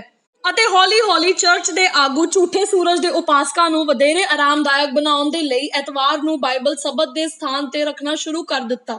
ਕੌਂਸਟੈਂਟਾਈਨ ਆਪਣੇ ਸਾਮਰਾਜ ਨੂੰ ਇੱਕ ਕਰਨਾ ਚਾਹੁੰਦਾ ਸੀ ਅਤੇ ਰੋਮਨ ਚਰਚ ਦੇ ਨੇਤਾ ਮੂਰਤੀਆਂ ਨੂੰ ਬਦਲਣਾ ਚਾਹੁੰਦੇ ਸਨ। ਇਸ ਲਈ ਐਤਵਾਰ ਦੋਵਾਂ ਨੂੰ ਪੂਰਾ ਕਰਨ ਦੇ ਲਈ ਇੱਕ ਵਾਹਨ ਬਣ ਗਿਆ। ਬਾਈਬਲ ਦੇ ਸਬਤ ਨੂੰ ਤਬਦੀਲ ਕੀਤਾ ਗਿਆ ਸੀ ਇਸ ਸਮੇਂ ਦੌਰਾਨ ਰੋਮਨ ਚਰਚ ਅਤੇ ਰਾਜ ਦੇ ਦੁਆਰਾ। ਰੱਬ ਨੇ ਇਸ ਨੂੰ ਨਹੀਂ ਬਦਲਿਆ, ਯੀਸ਼ੂ ਨੇ ਇਸ ਨੂੰ ਨਹੀਂ ਬਦਲਿਆ, ਚੇਲਿਆਂ ਨੇ ਇਸ ਨੂੰ ਤਬਦੀਲ ਨਹੀਂ ਕੀਤਾ। ਅਤੇ ਮੈਨੂੰ ਯਕੀਨ ਦਿਵਾਉਣਾ ਪਵੇਗਾ ਕਿ ਇੱਕ ਦਿਨ 20 ਕਰੋੜ ਤੋਂ ਜ਼ਿਆਦਾ ਯਹੂਦੀ ਜਾਗ ਗਏ ਅਤੇ ਭੁੱਲ ਗਏ ਕਿ ਹਫ਼ਤੇ ਦਾ ਕਿਹੜਾ ਦਿਨ। ਕੂਚ ਤੋਂ ਪਹਿਲਾਂ ਹੀ 7ਵੇਂ ਦਿਨ ਸ਼ਨੀਵਾਰ ਨੂੰ ਉਹ ਇੱਕ ਰਾਸ਼ਟਰ ਵਜੋਂ ਸਬਤ ਦਾ ਪਾਲਨ ਕਰ ਰਹੇ ਸਨ। Catholic church council of Laodicea Bible ਵਿੱਚ ਸਬਤ ਨੂੰ ਮੰਨਣ ਦੀ ਪਹਿਲੀ ਮਨਾਹੀ ਹੈ। ਰੋਮਨ ਕੈਥੋਲਿਕ ਬਿਸ਼ਪ ਉੱਥੇ ਮਿਲੇ ਅਤੇ ਵੇਖੋ ਕੀ ਹੋਇਆ। ਲਾਓਡੀਸ਼ੀਆ 325 ਈਸਵੀ ਵਿੱਚ ਕੌਂਸਲ ਵਿਖੇ ਹਵਾਲਾ ਮਸੀਹ ਨਿਆਂ ਨਹੀਂ ਲਿਆਉਣਗੇ, ਭਾਵੋ ਸਬਤ ਨਹੀਂ ਮਨਾਉਣਗੇ ਅਤੇ ਸ਼ਨੀਵਾਰ ਨੂੰ ਵਿਹਲੇ ਰਹੋ, ਪਰ ਪ੍ਰਭੂ ਦੇ ਦਿਨ ਉਹ ਖਾਸ ਤੌਰ ਤੇ ਸਨਮਾਨ ਕਰਨਗੇ ਅਤੇ ਈਸਾਈ ਹੋਣ ਦੇ ਨਾਤੇ ਜੇ ਹੋ ਸਕੇ ਤਾਂ ਉਹ ਇਸ ਦਿਨ ਕੋਈ ਕੰਮ ਵੀ ਨਹੀਂ ਕਰਨਗੇ। ਜੇ ਹਾਲਾਂਕਿ ਉਹ ਨਿਆਂਕਾਰ ਮਿਲਦੇ ਸਨ, ਉਹ ਮਸੀਹ ਤੋਂ ਅਲੱਗ ਹੋ ਜਾਣਗੇ। ਅੰਤ ਦਾ ਹਵਾਲਾ। ਇਸ ਲਈ ਇੱਥੇ ਇੱਕ ਚਰਚ ਦੀ ਸਭਾ ਹੈ ਜੋ ਇਕਜੁੱਟ ਹੋ ਜਾਂਦੀ ਹੈ ਕੌਂਸਟੈਂਟਾਈਨ ਦੇ ਅਧੀਨ ਰੋਮਨ ਦੀ ਸਰਕਾਰ ਦੇ ਨਾਲ, ਅਤੇ ਉਹ ਕਿਹਾ ਜਾਂਦਾ ਹੈ ਕਿ ਅਸੀਂ ਸਬਤ ਦੇ ਅਧਿਕਾਰ ਨੂੰ ਐਤਵਾਰ ਤਬਦੀਲ ਕਰ ਰਹੇ ਹਾਂ। ਇਹ ਸਾਮਰਾਜ ਨੂੰ ਜੋੜ ਦੇਵੇਗਾ ਅਤੇ ਸਾਨੂੰ ਯਹੂਦੀਆਂ ਤੋਂ ਦੂਰੀ ਬਣਾ ਦੇਵੇਗਾ। ਅਜਿਹਾ ਕਰਦੇ ਹਾਲਾਂਕਿ ਉਹ ਬੇਹੋਸ਼ ਹੋ ਕੇ ਦਾਨੀਅਲ ਦੀ ਭਵਿੱਖਬਾਣੀ ਨੂੰ ਪੂਰਾ ਕਰ ਰਹੇ ਸਨ। ਦਾਨੀਅਲ 7:25 ਵਿੱਚ ਜਿਵੇਂ ਇਸ ਤਰ੍ਹਾਂ ਲਿਖਿਆ ਹੈ, ਅਤੇ ਸਮੇਂ ਦੇ ਕਾਨੂੰਨਾਂ ਨੂੰ ਬਦਲਣ ਬਾਰੇ ਸੋਚਦਾ ਹੈ, ਜ਼ੋਰ ਦੇ ਕੇ ਇੱਕ ਧਰਤੀ ਦੀ ਤਾਕਤ ਰੋਮ ਤੋਂ ਬਾਹਰ ਉੱਭਰ ਰਹੀ ਹੈ, ਪਰਮੇਸ਼ਵਰ ਦੇ ਕਾਨੂੰਨ ਨੂੰ ਬਦਲਣ ਦੀ ਕੋਸ਼ਿਸ਼ ਕਰੇਗੀ। ਰੱਬ ਕਹਿੰਦਾ ਹੈ ਸਾਵਧਾਨ। ਹੁਣ ਚਲੋ ਕਨਵਰਟ ਕੌਟਿਜ਼ਮ ਇੱਕ ਰੋਮਨ ਕੈਥੋਲਿਕ ਸਿੱਖਿਅਕ ਨਿਰਦੇਸ਼ਕ ਅਤੇ ਸਬਤ ਦੇ ਬਦਲਾਵ ਬਾਰੇ ਉਹਨਾਂ ਦੇ ਜਵਾਬ ਪੜੋ। ਦੋਸਤੋ, ਇਹ ਬਹੁਤ ਸਪਸ਼ਟ ਹੈ। ਪ੍ਰਸ਼ਨ, ਸਬਤ ਦਾ ਦਿਨ ਕਿਹੜਾ ਹੈ? ਸ਼ਨੀਵਾਰ ਸਬਤ ਦਾ ਦਿਨ ਹੈ। ਇੱਕ ਹੋਰ ਪ੍ਰਸ਼ਨ, ਅਸੀਂ ਸਬਤ ਦੀ ਬਜਾਏ ਐਤਵਾਰ ਨੂੰ ਕਿਉਂ ਮਨਾਉਂਦੇ ਹਾਂ? ਕਿਉਂਕਿ ਕੈਥੋਲਿਕ ਚਰਚ ਤਬਦੀਲ ਹੋ ਗਿਆ ਹੈ ਸ਼ਨੀਵਾਰ ਤੋਂ ਐਤਵਾਰ ਤੱਕ ਇੱਕ ਮੁੱਠਤਾ ਦੇ ਲਈ। ਹੁਣ ਮੈਂ ਇੱਥੇ ਰੁਕਣਾ ਚਾਹੁੰਦੀ ਹਾਂ ਤੁਹਾਨੂੰ ਦੱਸਣ ਦੇ ਲਈ, ਕਿਉਂਕਿ ਇਹ ਦੱਸਣਾ ਬਹੁਤ ਮਹੱਤਵਪੂਰਨ ਹੈ ਕਿ ਅਸੀਂ ਬਹੁਤ ਸਾਰੇ ਭਾਰੀ ਵਿਸ਼ਿਆਂ ਨੂੰ ਸੰਬੋਧਿਤ ਕਰਾਂਗੇ ਇਸ ਦੇ ਵਿੱਚ, ਅਤੇ ਮੈਂ ਵੱਖਰੇ ਇਤਿਹਾਸਿਕ ਦਸਤਾਵੇਜ਼ਾਂ ਦਾ ਹਵਾਲਾ ਦੇਵਾਂਗੀ ਜੋ ਵਿਅਕਤੀਆਂ ਉੱਤੇ ਦੋਸ਼ ਲਾਉਣਾ ਨਹੀਂ ਹੈ, ਪਰ ਭਵਿੱਖਬਾਣੀ ਨੂੰ ਪੂਰਾ ਕਰਨ ਦੇ ਲਈ ਮੈਂ ਇਹ ਦੱਸਣਾ ਚਾਹੁੰਦੀ ਹਾਂ। ਮੇਰਾ ਵਿਸ਼ਵਾਸ ਹੈ ਕਿ ਬਹੁਤ ਸਾਰੇ ਪੁਜਾਰੀ ਅਤੇ ਵਫਾਦਾਰ ਵਿਸ਼ਵਾਸੀ ਹਨ ਰੋਮਨ ਕੈਥੋਲਿਕ ਧਰਮ ਵਿੱਚ ਜੋ ਰੱਬ ਦੀ ਸਰਵ ਉੱਤਮ ਸੇਵਾ ਕਰਦੇ ਹਨ। ਉਹਨਾਂ ਦੀ ਯੋਗਤਾ ਅਤੇ ਰੱਬ ਨੇ ਆਪਣੇ ਬੱਚਿਆਂ ਦੇ ਰੂਪ ਵਿੱਚ ਵੇਖਿਆ। ਇੱਥੇ ਦਿੱਤੀ ਗਈ ਜਾਣਕਾਰੀ ਸਿਰਫ ਨਿਰਦੇਸ਼ਿਤ ਕੀਤੀ ਗਈ ਹੈ ਇੱਕ ਸਿਸਟਮ ਵੱਲ, ਰੋਮਨ ਕੈਥੋਲਿਕ ਪ੍ਰਣਾਲੀ ਵੱਲ। ਇਸ ਦੇ ਬਹੁਤ ਸਾਰੇ ਸਿਧਾਂਤ ਹਨ ਜੋ ਅਸੀਂ ਵੇਖਾਂਗੇ ਕਿ ਸਪਸ਼ਟ ਤੌਰ ਤੇ ਪਵਿੱਤਰ ਪੋਥੀ ਦੇ ਵਿਰੁੱਧ ਹਨ, ਅਤੇ ਸੱਚਾਈ ਪਾਲਣ ਵਾਲੇ ਹੋਣ ਦੇ ਨਾਤੇ ਇਹ ਮੇਰੀ ਦਿਲੀ ਇੱਛਾ ਹੈ ਕਿ ਮੈਂ ਤੁਹਾਡੇ ਸਾਹਮਣੇ ਰੱਖਾਂ ਇਹਨਾਂ ਚੀਜ਼ਾਂ ਨੂੰ, ਇਸ ਲਈ ਤਾਂ ਜੋ ਤੁਸੀਂ ਆਪਣਾ ਫੈਸਲਾ ਖੁਦ ਕਰ ਸਕੋ ਕਿ ਸੱਚਾਈ ਕੀ ਹੈ ਅਤੇ ਗਲਤ ਕੀ ਹੈ। ਠੀਕ ਹੈ? ਕੀ ਤੁਹਾਨੂੰ ਪਤਾ ਹੈ ਕਿ ਕੈਥੋਲਿਕ ਚਰਚ ਨੇ ਸੋਧ ਕੀਤੀ ਰੱਬ ਦੇ 10 ਹੁਕਮਾਂ ਦੀ? ਚਲੋ, ਉਹਨਾਂ ਨੇ ਆਪਣੇ ਦਸਤਾਵੇਜ਼ ਕੈਥੋਲਿਕ ਵਿਸ਼ਵਕੋਸ਼ ਖੰਡ 4 ਪੰਨਾ 153 ਵਿੱਚ ਕੀ ਲਿਖਿਆ ਹੈ ਦੇਖੀਏ। ਇਹ ਕਹਿੰਦਾ ਹੈ, ਹਵਾਲਾ ਦਿਓ, ਚਰਚ ਆਰਾਮ ਦੇ ਦਿਨ ਨੂੰ ਬਦਲਣ ਤੋਂ ਬਾਅਦ ਹਫ਼ਤੇ ਦੇ 7ਵੇਂ ਦਿਨ ਦੇ ਯਹੂਦੀ ਸਬਤ ਤੋਂ ਪਹਿਲੇ ਨੂੰ ਤੀਜੀ ਹੁਕਮ ਨੂੰ ਐਤਵਾਰ ਦਾ ਹਵਾਲਾ ਦਿੱਤਾ, ਜਿਸ ਦਿਨ ਨੂੰ ਪ੍ਰਭੂ ਦੇ ਵਾਂਗ ਪਵਿੱਤਰ ਰੱਖਿਆ ਜਾਵੇ। ਅੰਤ ਦਾ ਹਵਾਲਾ। ਕੈਥੋਲਿਕ ਇਨਸਾਈਕਲੋਪੀਡੀਆ ਕਹਿੰਦਾ ਹੈ ਜੋ ਕਿ ਵਾਰ ਦੇ ਹੁਕਮ ਨੂੰ ਤਬਦੀਲ ਕਰ ਦਿੱਤਾ ਗਿਆ ਸੀ ਚਰਚ ਦੁਆਰਾ ਤਰੀਕੇ ਨਾਲ। ਕੁਝ ਸ਼ਾਇਦ ਇਹ ਨੋਟ ਕੀਤਾ ਗਿਆ ਹੈ ਅਤੇ ਇਹ ਨੋਟ ਕੀਤਾ ਜਾਂਦਾ ਹੈ ਤੀਜੇ ਹੁਕਮ ਨੂੰ, ਪਰ ਅਸੀਂ ਪਹਿਲਾਂ ਹੀ ਵੇਖ ਚੁੱਕੇ ਹਾਂ ਸਾਡੀਆਂ ਆਪਣੀਆਂ ਅੱਖਾਂ ਦੇ ਨਾਲ ਬਾਈਬਲ ਵਿੱਚ ਕਿ ਸਬਤ ਦਾ ਚੌਥਾ ਹੁਕਮ ਹੈ। ਮੱਧ ਯੁੱਗ ਦੀ ਰੋਮਨ ਸ਼ਕਤੀ ਨੇ ਵੀ ਕਾਨੂੰਨ ਨੂੰ ਬਦਲ ਦਿੱਤਾ। ਦੂਜਾ ਹੁਕਮ ਹਟਾ ਕੇ ਪ੍ਰਤੀਬੰਧਿਤ ਇੱਕ ਚਿੱਤਰ, ਸੰਤ ਮੂਰਤੀ ਅਤੇ ਪੂਜਾ ਦੇ ਦੁਆਰਾ, ਕਿਉਂਕਿ ਉਹਨਾਂ ਕੋਲ ਹੁਣ ਸਿਰਫ 9 ਹੁਕਮ ਸਨ। ਇਸ ਨੂੰ 10 ਤੇ ਵਾਪਸ ਲੈ ਕੇ ਆਉਣਾ ਸੀ, ਇਸ ਲਈ ਉਹਨਾਂ ਨੇ 10ਵੀਂ ਨੂੰ ਲਿਆਇਆ, ਤੈਨੂੰ ਲਾਲਚ ਨਾ ਕਰਨਾ, ਅਤੇ ਇਸ ਨੂੰ 2 ਵਿੱਚ ਉਹਨਾਂ ਨੇ ਵੰਡ ਦਿੱਤਾ। ਇਹ ਮਾਨਸਿਕਤਾ ਨੂੰ ਦਰਸਾਉਂਦਾ ਹੈ ਕਿ ਚਰਚ ਦੇ ਪਰਮੇਸ਼ਵਰ ਦੇ ਵਚਨ ਨੂੰ ਕਾਰਲ ਕੀਟਿੰਗ ਪ੍ਰਮੁੱਖ ਕੈਥੋਲਿਕ ਵਿਦਵਾਨਾਂ ਵਿੱਚੋਂ ਇੱਕ ਪ੍ਰੋਟੈਸਟੈਂਟਾਂ ਲਈ ਇੱਕ ਚੁਣੌਤੀ ਵਜੋਂ ਉਸਨੇ ਇੱਕ ਕਿਤਾਬ ਲਿਖੀ। ਇਹ ਕੈਥੋਲਿਕ ਲੇਖਕ ਪ੍ਰੋਟੈਸਟੈਂਟਾਂ ਨਾਲ ਬਹਿਸ ਕਰ ਰਿਹਾ ਹੈ ਅਤੇ ਉਸਨੇ ਉਸ ਵਿੱਚ ਕਿਹਾ, ਅਸੀਂ ਦੇਖਦੇ ਹਾਂ, ਜੇ ਤੁਸੀਂ ਬਾਈਬਲ ਦੁਆਰਾ ਜੀਣਾ ਚਾਹੁੰਦੇ ਹੋ ਤੁਹਾਨੂੰ ਬਾਈਬਲ ਦਾ ਸਬਤ ਰੱਖਣਾ ਚਾਹੀਦਾ ਹੈ। ਚਲੋ, ਕੈਥੋਲਿਕ ਅਤੇ ਬੁਨਿਆਦੀ ਵਾਦ ਵਿੱਚ ਅਸੀਂ ਉਸਦੇ ਇਸ ਸ਼ਬਦ ਨੂੰ ਪੜ੍ਹੀਏ ਜੋ ਕਿ ਪੰਨਾ 38 ਵਿੱਚ ਹੈ। ਹਵਾਲਾ ਇਹ ਲਿਖਿਆ ਗਿਆ ਹੈ, ਕੱਟੜਪੰਥੀ ਐਤਵਾਰ ਨੂੰ ਪੂਜਾ ਕਰਨ ਲਈ ਇਕੱਠੇ ਹੋਏ। ਅਜੇ ਤੱਕ ਬਾਈਬਲ ਵਿੱਚ ਇਸ ਗੱਲ ਦਾ ਕੋਈ ਸਬੂਤ ਨਹੀਂ ਹੈ ਕਿ ਉਹ ਕਾਰਪੋਰੇਟ ਪੂਜਾ ਐਤਵਾਰ ਨੂੰ ਕੀਤੀ ਜਾਣੀ ਸੀ, ਯਹੂਦੀ ਸਬਤ ਜਾਂ ਆਰਾਮ ਦੇ ਦਿਨ। ਬੇਸ਼ੱਕ ਸ਼ਨੀਵਾਰ ਸੀ। ਇਹ ਕੈਥੋਲਿਕ ਚਰਚ ਸੀ ਜਿਸ ਨੇ ਫੈਸਲਾ ਕੀਤਾ ਐਤਵਾਰ ਨੂੰ ਈਸਾਈਆਂ ਦੇ ਲਈ ਆਰਾਧਨਾ ਦਾ ਦਿਨ ਹੋਣਾ ਚਾਹੀਦਾ ਹੈ ਤਾਂ ਜੋ ਜੀ ਉੱਠਣ ਦੇ ਸਨਮਾਨ ਦੇ ਵਿੱਚ। ਅੰਤ ਦਾ ਹਵਾਲਾ। ਦੂਜੇ ਸ਼ਬਦਾਂ ਵਿੱਚ ਜੇ ਤੁਸੀਂ ਬਾਈਬਲ ਦੁਆਰਾ ਨਹੀਂ ਜਾਣਾ ਚਾਹੁੰਦੇ, ਉਹ ਕਹਿ ਰਿਹਾ ਹੈ ਤੁਹਾਨੂੰ ਵਾਪਸ ਕੈਥੋਲਿਕ ਚਰਚ ਜਾਣਾ ਚਾਹੀਦਾ ਹੈ ਜੋ ਸੁਤੰਤਰਤਾ ਨਾਲ ਅਧਿਕਾਰ ਦਾ ਦਾਅਵਾ ਕਰਦਾ ਹੈ ਪਰਮੇਸ਼ਵਰ ਦੇ ਨਿਯਮ ਨੂੰ ਬਦਲਣ ਦੇ ਲਈ।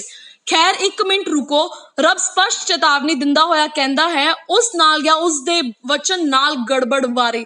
ਪ੍ਰਕਾਸ਼ ਦੀ ਪੋਥੀ 22 ਉਸ ਦੀ 18 ਤੇ ਉਸ ਦੀ 19 ਆਇਤ ਵਿੱਚ ਇਸ ਤਰ੍ਹਾਂ ਲਿਖਿਆ ਗਿਆ ਹੈ, ਮੈਂ ਸਾਰਿਆਂ ਨੂੰ ਗਵਾਹੀ ਦਿੰਦਾ ਹਾਂ ਜੋ ਇਸ ਕਿਤਾਬ ਦੀ ਭਵਿੱਖਬਾਣੀ ਦੇ ਸ਼ਬਦਾਂ ਨੂੰ ਸੁਣਦਾ ਹੈ, ਜੇ ਉਹ ਇਹਨਾਂ ਵਿੱਚੋਂ ਕਿਸੇ ਚੀਜ਼ਾਂ ਨੂੰ ਜੋੜਦਾ ਹੈ, ਪਰਮੇਸ਼ਵਰ ਉਸ ਵਿੱਚ ਮੁਸੀਬਤਾਂ ਜੋ ਉਸ ਉੱਤੇ ਲਿਖੀਆਂ ਗਈਆਂ ਹੈ ਜੋੜ ਦੇਵੇਗਾ ਇਸ ਕਿਤਾਬ ਦੇ ਵਿੱਚ।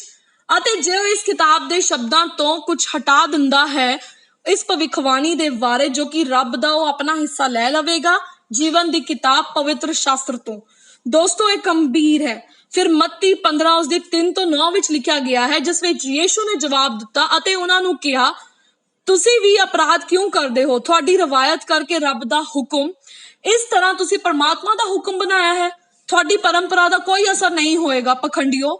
ਯਸ਼ਾਇਆ ਨੇ ਤੁਹਾਡੇ ਬਾਰੇ ਭਵਿੱਖਬਾਣੀ ਬਿਲਕੁਲ ਸਹੀ ਕੀਤੀ ਹੈ। ਇਹ ਲੋਕ ਆਪਣੇ ਮੂੰਹ ਨਾਲ ਮੇਰੇ ਨੇੜੇ ਆਉਂਦੇ ਹਨ ਅਤੇ ਉਹਨਾਂ ਦੇ ਬੁੱਲਾਂ ਨਾਲ ਮੇਰਾ ਸਨਮਾਨ ਕਰਦੇ ਹਨ, ਪਰ ਉਹਨਾਂ ਦੇ ਦਿਲ ਮੇਰੇ ਤੋਂ ਬਹੁਤ ਦੂਰ ਹਨ ਅਤੇ ਬੇਕਾਰ ਉਹ ਮੇਰੀ ਉਪਾਸਨਾ ਕਰਦੇ ਹਨ ਸਿੱਖਿਆ ਦੇ ਤੌਰ ਤੇ ਸਿਧਾਂਤ ਮਨੁੱਖ ਦੇ ਆਦੇਸ਼ਾਂ ਦੇ ਵਾਜੋਂ।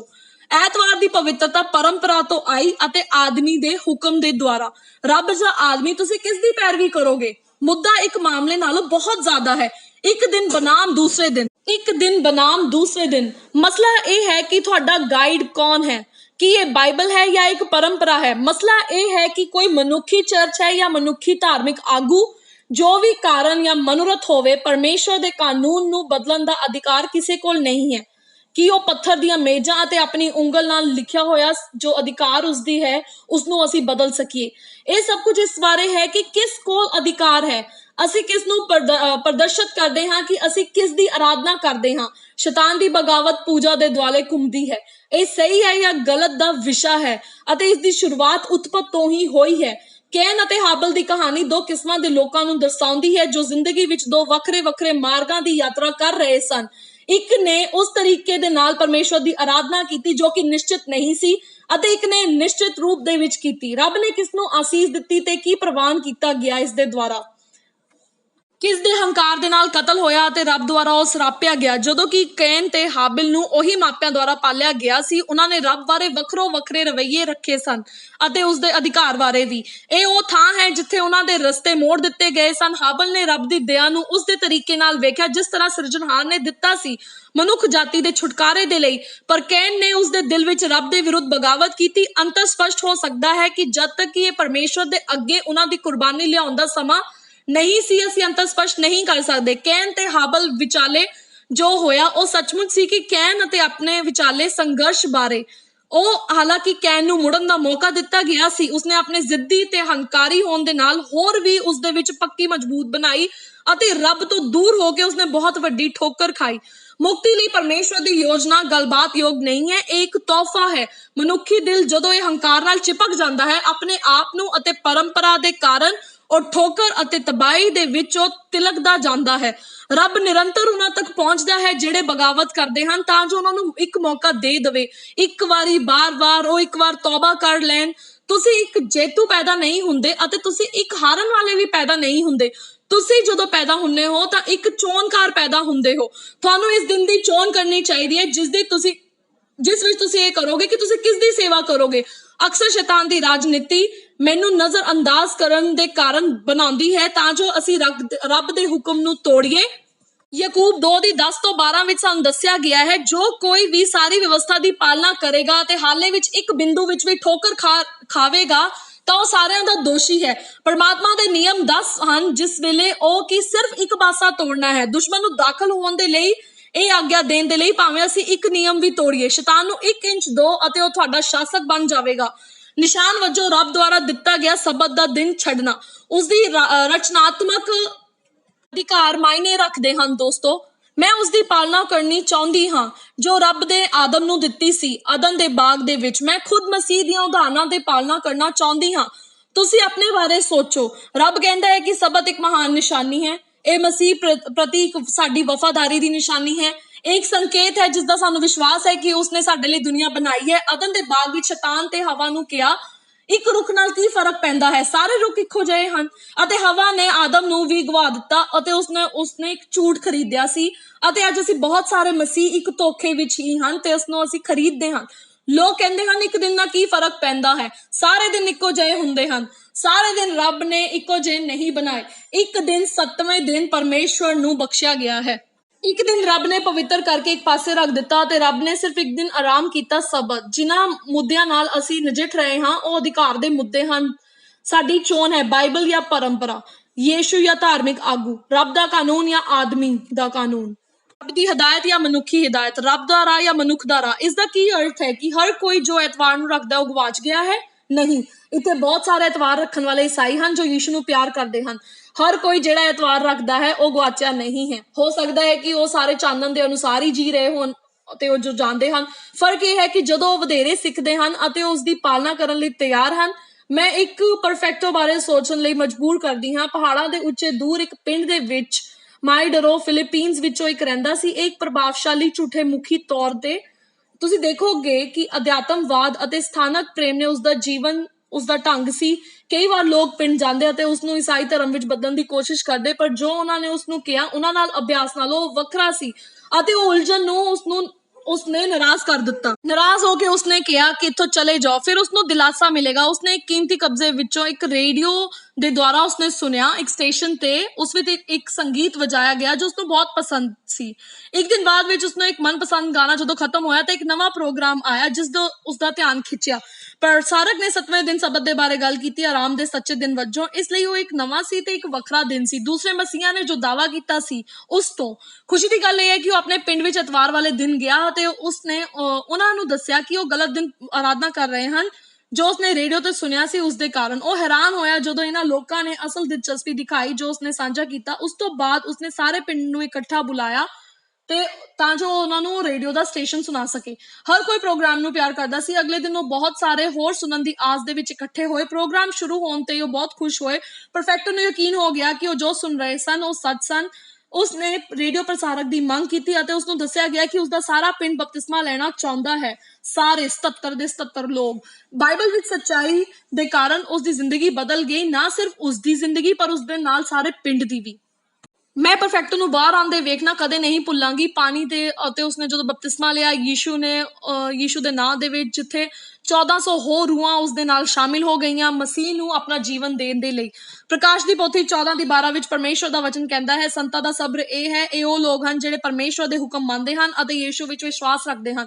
ਧਰਤੀ ਦੇ ਇਤਿਹਾਸ ਦੇ ਆਖਰੀ ਦਿਨਾਂ ਵਿੱਚੋਂ ਪਰਮਾਤਮਾ ਦਾ ਇੱਕ ਸਮੂਹ ਹੋਵੇਗਾ, ਉਹ ਲੋਕ ਜੋ ਯੀਸ਼ੂ ਨੂੰ ਪਿਆਰ ਕਰਦੇ ਹਨ ਅਤੇ ਉਹ ਉਸਨੂੰ ਇੰਨਾ ਪਿਆਰ ਕਰਦੇ ਹਨ ਕਿ ਹਰ ਕੀਮਤ ਤੇ ਉਸਦਾ ਕਹਿਣਾ ਮੰਨਦੇ ਹਨ। ਉਸਦੀ ਤਰ੍ਹਾਂ ਉਹ ਆਪਣੇ ਜੀਵਨ ਦੇ ਵਿੱਚ ਆਪਣਾ ਰਾਹ ਬਣਾਉਂਦੇ ਹਨ। ਨੇੜੇ ਦੀ ਝੀਲ ਅਤੇ ਬਪਤਿਸਮਾ ਲੈਣ ਦੇ ਲਈ ਉਸਦੇ ਭਵਿੱਖਬਾਣੀ ਸਭਾਵਾਂ ਵਿੱਚ ਇਸ ਤਰ੍ਹਾਂ ਭਾਗ ਲਿਆ, ਪਰ ਉਸਦਾ ਪਤੀ ਉਸਦੀ ਹਾਜ਼ਰੀ ਨਾਲ ਸਹਿਮਤ ਨਹੀਂ ਹੋਇਆ। ਇਸ ਲਈ ਉਸ ਦਿਨ ਬਪਤਿਸਮਾ ਲੈਣ ਲਈ ਉਹ ਘਰ ਚਲੀ ਗਈ। ਉਸਦੇ ਚਿੱਟੇ ਗੋਰੇ ਰੰਗ ਤੇ ਉਸਦੇ ਪਤੀ ਗੁਪਤ ਰੂਪ ਵਿੱਚ ਉਸਦੇ ਮਗਰ ਹੋ ਗਏ। ਉਸਨੇ ਇੱਕ ਚੁੰਨੀ ਫੜ ਲਈ ਅਤੇ ਉਸਨੂੰ ਆਪਣੀ ਪਿੱਠ ਦੇ ਪਿੱਛੇ ਫੜ ਲਿਆ। ਪਾਦਰੀ ਲੋਕਾਂ ਨੂੰ ਬੁਲਾਇਆ ਗਿਆ ਪਾਣੀ ਵਿੱਚ ਦਾਖਲ ਹੋਣ ਲਈ ਅਤੇ ਜਿਵੇਂ ਉਹਨਾਂ ਨੇ ਆਪਣਾ ਰਾਹ ਬਣਾਇਆ ਉਸਦੇ ਪਤੀ ਨੇ ਉਸਨੂੰ ਅਚਾਨਕ ਰੋਕ ਲਿਆ ਅਤੇ ਧਮਕੀਆਂ ਦਿੱਤੀਆਂ ਕਿ ਉਹ ਬਿਹਤਰ ਹੈ ਕਿ ਇੱਕ ਹੋਰ ਕਦਮ ਨਾ ਲਵੇ ਜਾਂ ਇਹ ਕਿ ਉਸਦਾ ਆਖਰੀ ਹੋਣਾ ਹੈ। ਜੇ ਉਹ ਹੌਲੀ ਹੌਲੀ ਚਾਕੂ ਦਾ ਖੁਲਾਸਾ ਉਸਨੇ ਉਸਦੀ ਪਿੱਠ ਦੇ ਪਿੱਛੇ ਕੀਤਾ ਜਦੋਂ ਤੱਕ ਉਹ ਪਾਣੀ ਉਸਦੀਆਂ ਉਂਗਲਾਂ ਤੱਕ ਪਹੁੰਚਿਆ ਅਤੇ ਉਸਨੇ ਜਾਰੀ ਰੱਖਿਆ। ਜਿਵੇਂ ਉਸਦਾ ਪਿੰਡ ਗਿੱਲਾ ਹੋਇਆ ਉਸਦੇ ਵੱਛੇ ਉਸਦੇ ਸਾਰੇ ਗੋਡਿਆਂ ਤੇ ਉਸਨੇ ਨਹੀਂ ਆਪਣੇ ਆਪ ਨੂੰ ਰੋਕਿਆ। ਕੋਈ ਵੀ ਮੈਨੂੰ ਯੀਸ਼ੂ ਨੂੰ ਆਪਣਾ ਮੁਕਤੀਦਾਤਾ ਮੰਨਣ ਤੋਂ ਨਹੀਂ ਰੋਕ ਸਕਦਾ। ਉਸਨੇ ਹਮਲਾਵਰ ਨੂੰ ਚੁਣੌਤੀ ਦਿੱਤੀ, ਇੱਕ ਹੋਰ ਕਦਮ ਨਹੀਂ, ਅਤੇ ਉਸਨੇ ਆਪਣੀਆਂ ਅੱਖਾਂ ਬੰਦ ਕੀਤੀਆਂ ਅਤੇ ਇਹ ਕਹਿੰਦੀ ਹੋਈ ਅੱਗੇ ਵਧੀ, ਮੈਂ ਆਪਣੇ ਆਪ ਨੂੰ ਯੀਸ਼ੂ ਨੂੰ ਦਿੰਦੀ ਹਾਂ। ਮੈਂ ਸੱਚਾਈ ਸਿੱਖੀ ਅਤੇ ਮੈਂ ਪਿੱਛੇ ਨਹੀਂ ਹਟਾਂਗੀ। ਉਸਦੀ ਅੱਖਾਂ ਵਿੱਚ ਹੰਝੂ ਸਨ ਤੇ ਉਹ ਜੋ ਉਸਨੇ ਕਦੀ ਨਹੀਂ ਵੇਖਿਆ ਉਸਦੇ ਹੰਝੂ ਡਿੱਗ ਰਹੇ ਸਨ ਉਸਦੇ ਪਤੀ ਦੀਆਂ ਨਜ਼ਰਾਂ ਤੋਂ। ਅਚਾਨਕ ਉੱਥੇ ਇੱਕ ਚੁੱਪੀ ਛਾ ਗਈ। ਹਰ ਕੋਈ ਵੇਖ ਰਿਹਾ ਸੀ। ਪਤੀ ਨੇ ਚਾਕੂ ਚੁੱਕਣ ਲਈ ਉਠਾਇਆ ਹੀ ਸੀ ਅਤੇ ਐਲਾਨ ਕੀਤਾ, ਜੇ ਤੁਸੀਂ ਆਪਣੀ ਜਾਨ ਦੇਣ ਲਈ ਤਿਆਰ ਹੋ ਯੀਸ਼ੂ ਲਈ, ਫਿਰ ਮੈਂ ਵੀ ਇਸਨੂੰ ਜਾਣਨਾ ਚਾਹੁੰਦਾ ਹਾਂ। ਮਿੱਤਰੋ, ਕੀ ਤੁਸੀਂ ਯੀਸ਼ੂ ਦੀ ਅਗਵਾਈ ਕਰਨ ਲਈ ਤਿਆਰ ਹੋ, ਨਤੀਜਿਆਂ ਦੀ ਪਰਵਾਹ ਕੀਤੇ ਬਿਨਾਂ? ਹਾਲਾਂਕਿ ਸੜਕ ਦੇ ਉੱਤੇ ਕਈ ਵਾਰ ਮੁਸ਼ਕਿਲਾਵਾਂ ਹੋ ਸਕਦੀਆਂ ਹਨ। ਇਹ ਰੱਬ ਦੇ ਸ਼ਹਿਰ ਦੇ ਵਿੱਚ ਜੀਵਨ ਦੇ ਰੁੱਖਾਂ ਵੱਲ ਜਾਂਦਾ ਹੈ। ਆਓ ਇਕੱਠੇ ਪ੍ਰਾਰਥਨਾ ਕਰੀਏ। ਸਵਰਗੀ ਪਿਤਾ, ਤੁਸੀਂ ਹਮੇਸ਼ਾ ਸੱਚ ਬੋਲਦੇ ਹੋ ਅਤੇ ਅਸੀਂ ਤੁਹਾਨੂੰ ਯੀਸ਼ੂ ਮਿਹਰ ਦੇ ਸ਼ਕਤੀ ਦੇ ਲਈ ਦੁਹਾਈ ਦਿੰਦੇ ਹਾਂ। ਸਾਨੂੰ ਸਮਝਦਾਰੀ ਅਤੇ ਸਮਝ ਦੀ ਦਾਤ ਦਿਓ ਤਾਂ ਜੋ ਅਸੀਂ ਸਾਫ਼ ਵੇਖ ਸਕੀਏ, ਜਿਵੇਂ ਅਸੀਂ ਤੁਹਾਡੇ ਤੇ ਪੂਰਾ ਭਰੋਸਾ ਰੱਖਦੇ ਹਾਂ ਕਿ ਇਸ ਸੰਸਾਰ ਵਿੱਚ ਕੋਈ ਵੀ ਨਹੀਂ ਹੈ ਜਿਸ ਨੇ ਸਾਡੇ ਕਾਰਨ ਆਪਣੀ ਜਾਨ ਗਵਾਈ। ਬਾਈਬਲ ਦੀ ਹਰ ਸੱਚਾਈ ਦੀ ਪਾਲਣਾ ਕਰਨ ਲਈ ਸਾਨੂੰ ਵਚਨਬੱਧਤਾ ਵਿੱਚ ਰੱਖੋ ਤਾਂ ਜੋ ਅਸੀਂ ਤੁਹਾਡੇ ਪਵਿੱਤਰ ਵਚਨ ਰਾਹੀਂ ਇਹ ਆਪਣੇ ਜੀਵਨ ਦੇ ਵਿੱਚੋਂ ਪ੍ਰਗਟ ਕਰ ਸਕੀਏ। ਅੱਜ ਹਰ ਇੱਕ ਸੁਣਨ ਵਾਲੇ ਨੂੰ ਵੀ ਤੁਸੀਂ ਅਸੀਸ ਦਿਓ ਜਿਨ੍ਹਾਂ ਨੇ ਇਹ ਪ੍ਰੋਗਰਾਮ ਨੂੰ ਸੁਣਿਆ ਹੈ। ਯੀਸ਼ੂ ਦੇ ਅਨਮੋਲ ਸ਼ਕਤੀਸ਼ਾਲੀ ਨਾਮ ਦੇ ਵਿੱਚ ਅਸੀਂ ਇਹ ਦੁਆ ਨੂੰ ਮੰਗਦੇ ਹਾਂ, ਆਮੀਨ। ਦੋਸਤੋ, ਮੈਂ ਅੱਜ ਰਾਤ ਇਸ ਪ੍ਰੋਗਰਾਮ ਨੂੰ ਬੰਦ ਕਰਨ ਤੋਂ ਪਹਿਲਾਂ ਤੁਹਾਨੂੰ ਇੱਕ ਜਵਾਬ ਦੇਣ ਦਾ ਮੌਕਾ ਦੇਣਾ ਪਸੰਦ ਕਰਾਂਗੀ। ਉਸ ਸੁਨੇਹੇ ਨੂੰ ਜੋ ਤੁਸੀਂ ਹੁਣੀ ਸੁਣਿਆ ਹੈ ਕਿ ਤੁਸੀਂ ਇਹ ਜਵਾਬ ਦੇਣਾ ਚਾਹੁੰਦੇ ਹੋ ਤਾਂ ਹੇਠ ਲਿਖੇ ਲਿੰਕ ਤੇ ਸਬਤ ਦੇ ਦਿਨ ਦੇ ਵਿਸ਼ੇ ਦੇ ਕਾਰਨ ਜੇ ਤੁਹਾਡਾ ਕੋਈ ਵੀ ਕੁਐਸਚਨ ਹੈ ਤੁਸੀਂ ਉਸ ਨੂੰ ਪੁੱਛੋ। ਪਹਿਲਾ ਵਿਕਲਪ ਹੈ ਕਿ ਸਬਤ ਦੇ ਦਿਨ ਦਾ ਵਿਸ਼ੇ ਮੇਰੇ ਲਈ ਸਪਸ਼ਟ ਹੈ, ਜੇ ਤੁਸੀਂ ਸਹਿਮਤ ਹੋ ਤਾਂ ਇਸ ਤੇ ਕਲਿੱਕ ਕਰੋ। ਦੂਜਾ, ਮੈਂ ਸਮਝਦੀ ਹਾਂ ਕਿ ਬਾਈਬਲ ਸਬਤ ਹਫਤੇ ਦਾ ਪਹਿਲਾ ਦਿਨ 7ਵਾਂ ਦਿਨ ਹੈ। ਤੀਜਾ, ਮੈਂ ਸਵੀਕਾਰ ਕਰਦੀ ਹਾਂ ਤੇ ਵਿਸ਼ਵਾਸ ਕਰਦੀ ਹਾਂ ਕਿ 7ਵੇਂ ਦਿਨ ਹਫਤੇ ਦਾ ਦਿਨ ਪਰਮੇਸ਼ਵਰ ਦੇ ਪਵਿੱਤਰ ਆਦੇਸ਼ਾਂ ਦਾ ਸਬਤ ਹੈ। ਮੈਂ ਸਬਤ ਦੇ ਦਿਨ ਨੂੰ ਪਵਿੱਤਰ ਰੱਖਣਾ ਚਾਹੁੰਦੀ ਹਾਂ। ਚੌਥਾ, ਮੈਂ ਸਬਤ ਦੇ ਬਾਰੇ ਵਧੇਰੇ ਸਮਰਗੀ ਚਾਹੁੰਦੀ ਹਾਂ। ਅਤੇ ਫਿਰ ਅੰਤ ਵਿੱਚ ਤੁਹਾਡੇ ਵਿੱਚੋਂ ਜੇ ਕੁਝ ਪਹਿਲਾਂ ਹੀ ਕੋਈ ਪੁੱਛ ਰਹੇ ਹਨ ਇਸ ਬਾਰੇ, ਮੈਂ ਬਪਤਿਸਮਾ ਲੈਣਾ ਚਾਹੁੰਦੀ ਹਾਂ ਜਾਂ ਅਜਿਹਾ ਕਰਕੇ ਇੱਕ ਪ੍ਰਕਿਰਿਆ ਸ਼ੁਰੂ ਕਰਨਾ ਚਾਹੁੰਦੀ ਹਾਂ, ਆਪਣਾ ਜਵਾਬ ਦੇਣ ਦੇ ਲਈ ਬਸ ਅੱਗੇ ਆਓ ਤੇ ਲਿੰਕ ਤੇ ਕਲਿੱਕ ਕਰੋ। ਦੋਸਤੋ, ਉੱਥੇ ਹੁਣੇ ਲੋਕ ਖੜੇ ਹਨ ਤੁਹਾਡੇ ਕਿਸੇ ਵੀ ਪ੍ਰਸ਼ਨ ਦਾ ਉੱਤਰ ਦੇਣ ਦੇ ਲਈ, ਤੁਹਾਡੇ ਨਾਲ ਪ੍ਰਾਰਥਨਾ ਕਰਨ ਲਈ। ਤੁਸੀਂ ਜੁੜੋ ਅਤੇ ਇਸ ਲਿੰਕ ਤੇ ਕਲਿੱਕ ਕਰੋ। ਹੁਣ ਇਹ ਯਕੀਨੀ ਬਣਾਓ ਕਿ ਤੁਸੀਂ ਕੱਲ ਰਾਤ ਮੇਰੇ ਨਾਲ ਸ਼ਾਮਿਲ ਹੋਵੋ ਇਸ ਮਹੱਤਵਪੂਰਨ ਵਿਸ਼ੇ ਲਈ ਜਿਸ ਨੂੰ ਤੁਸੀਂ ਕਦੀ ਵੀ ਖੁੰਝਣਾ ਨਹੀਂ ਚਾਹੋਗੇ। ਬਾਈਬਲ ਕੀ ਕਹਿੰਦੀ ਹੈ ਕਿ ਜਦੋਂ ਤੁਸੀਂ ਮਰ ਜਾਓਗੇ ਤਾਂ ਕੀ ਹੁੰਦਾ ਹੈ। ਤੁਸੀਂ ਸ਼ਾਇਦ ਇਹ ਸੋਚੋ ਕਿ ਬਹੁਤ ਸਾਰੇ ਲੋਕ ਜੋ ਸੋਚਦੇ ਹਨ ਕਿ ਉਸ ਤੋਂ ਵੱਖਰਾ ਹੈ। ਪਰਮਾਤਮਾ ਤੁਹਾਨੂੰ ਅਸੀਸ ਦੇਵੇ ਅਤੇ ਤੁਹਾਨੂੰ ਅਸੀਂ ਕੱਲ ਮਿਲਾਂਗੇ ਸਾਡੇ ਵਿਸ਼ੇ ਲਈ ਕਬਰ, ਜਿੱਥੇ ਅਸੀਂ ਬਾਈਬਲ ਦੀਆਂ ਹੋਰ ਭਵਿੱਖਬਾਣੀਆਂ ਨੂੰ ਖੋਲਾਂਗੇ। ਰੱਬ ਦਾ ਰਾਹ ਚੁਣੋ। ਗੁੱਡ ਨਾਈਟ ਦੋਸਤੋ।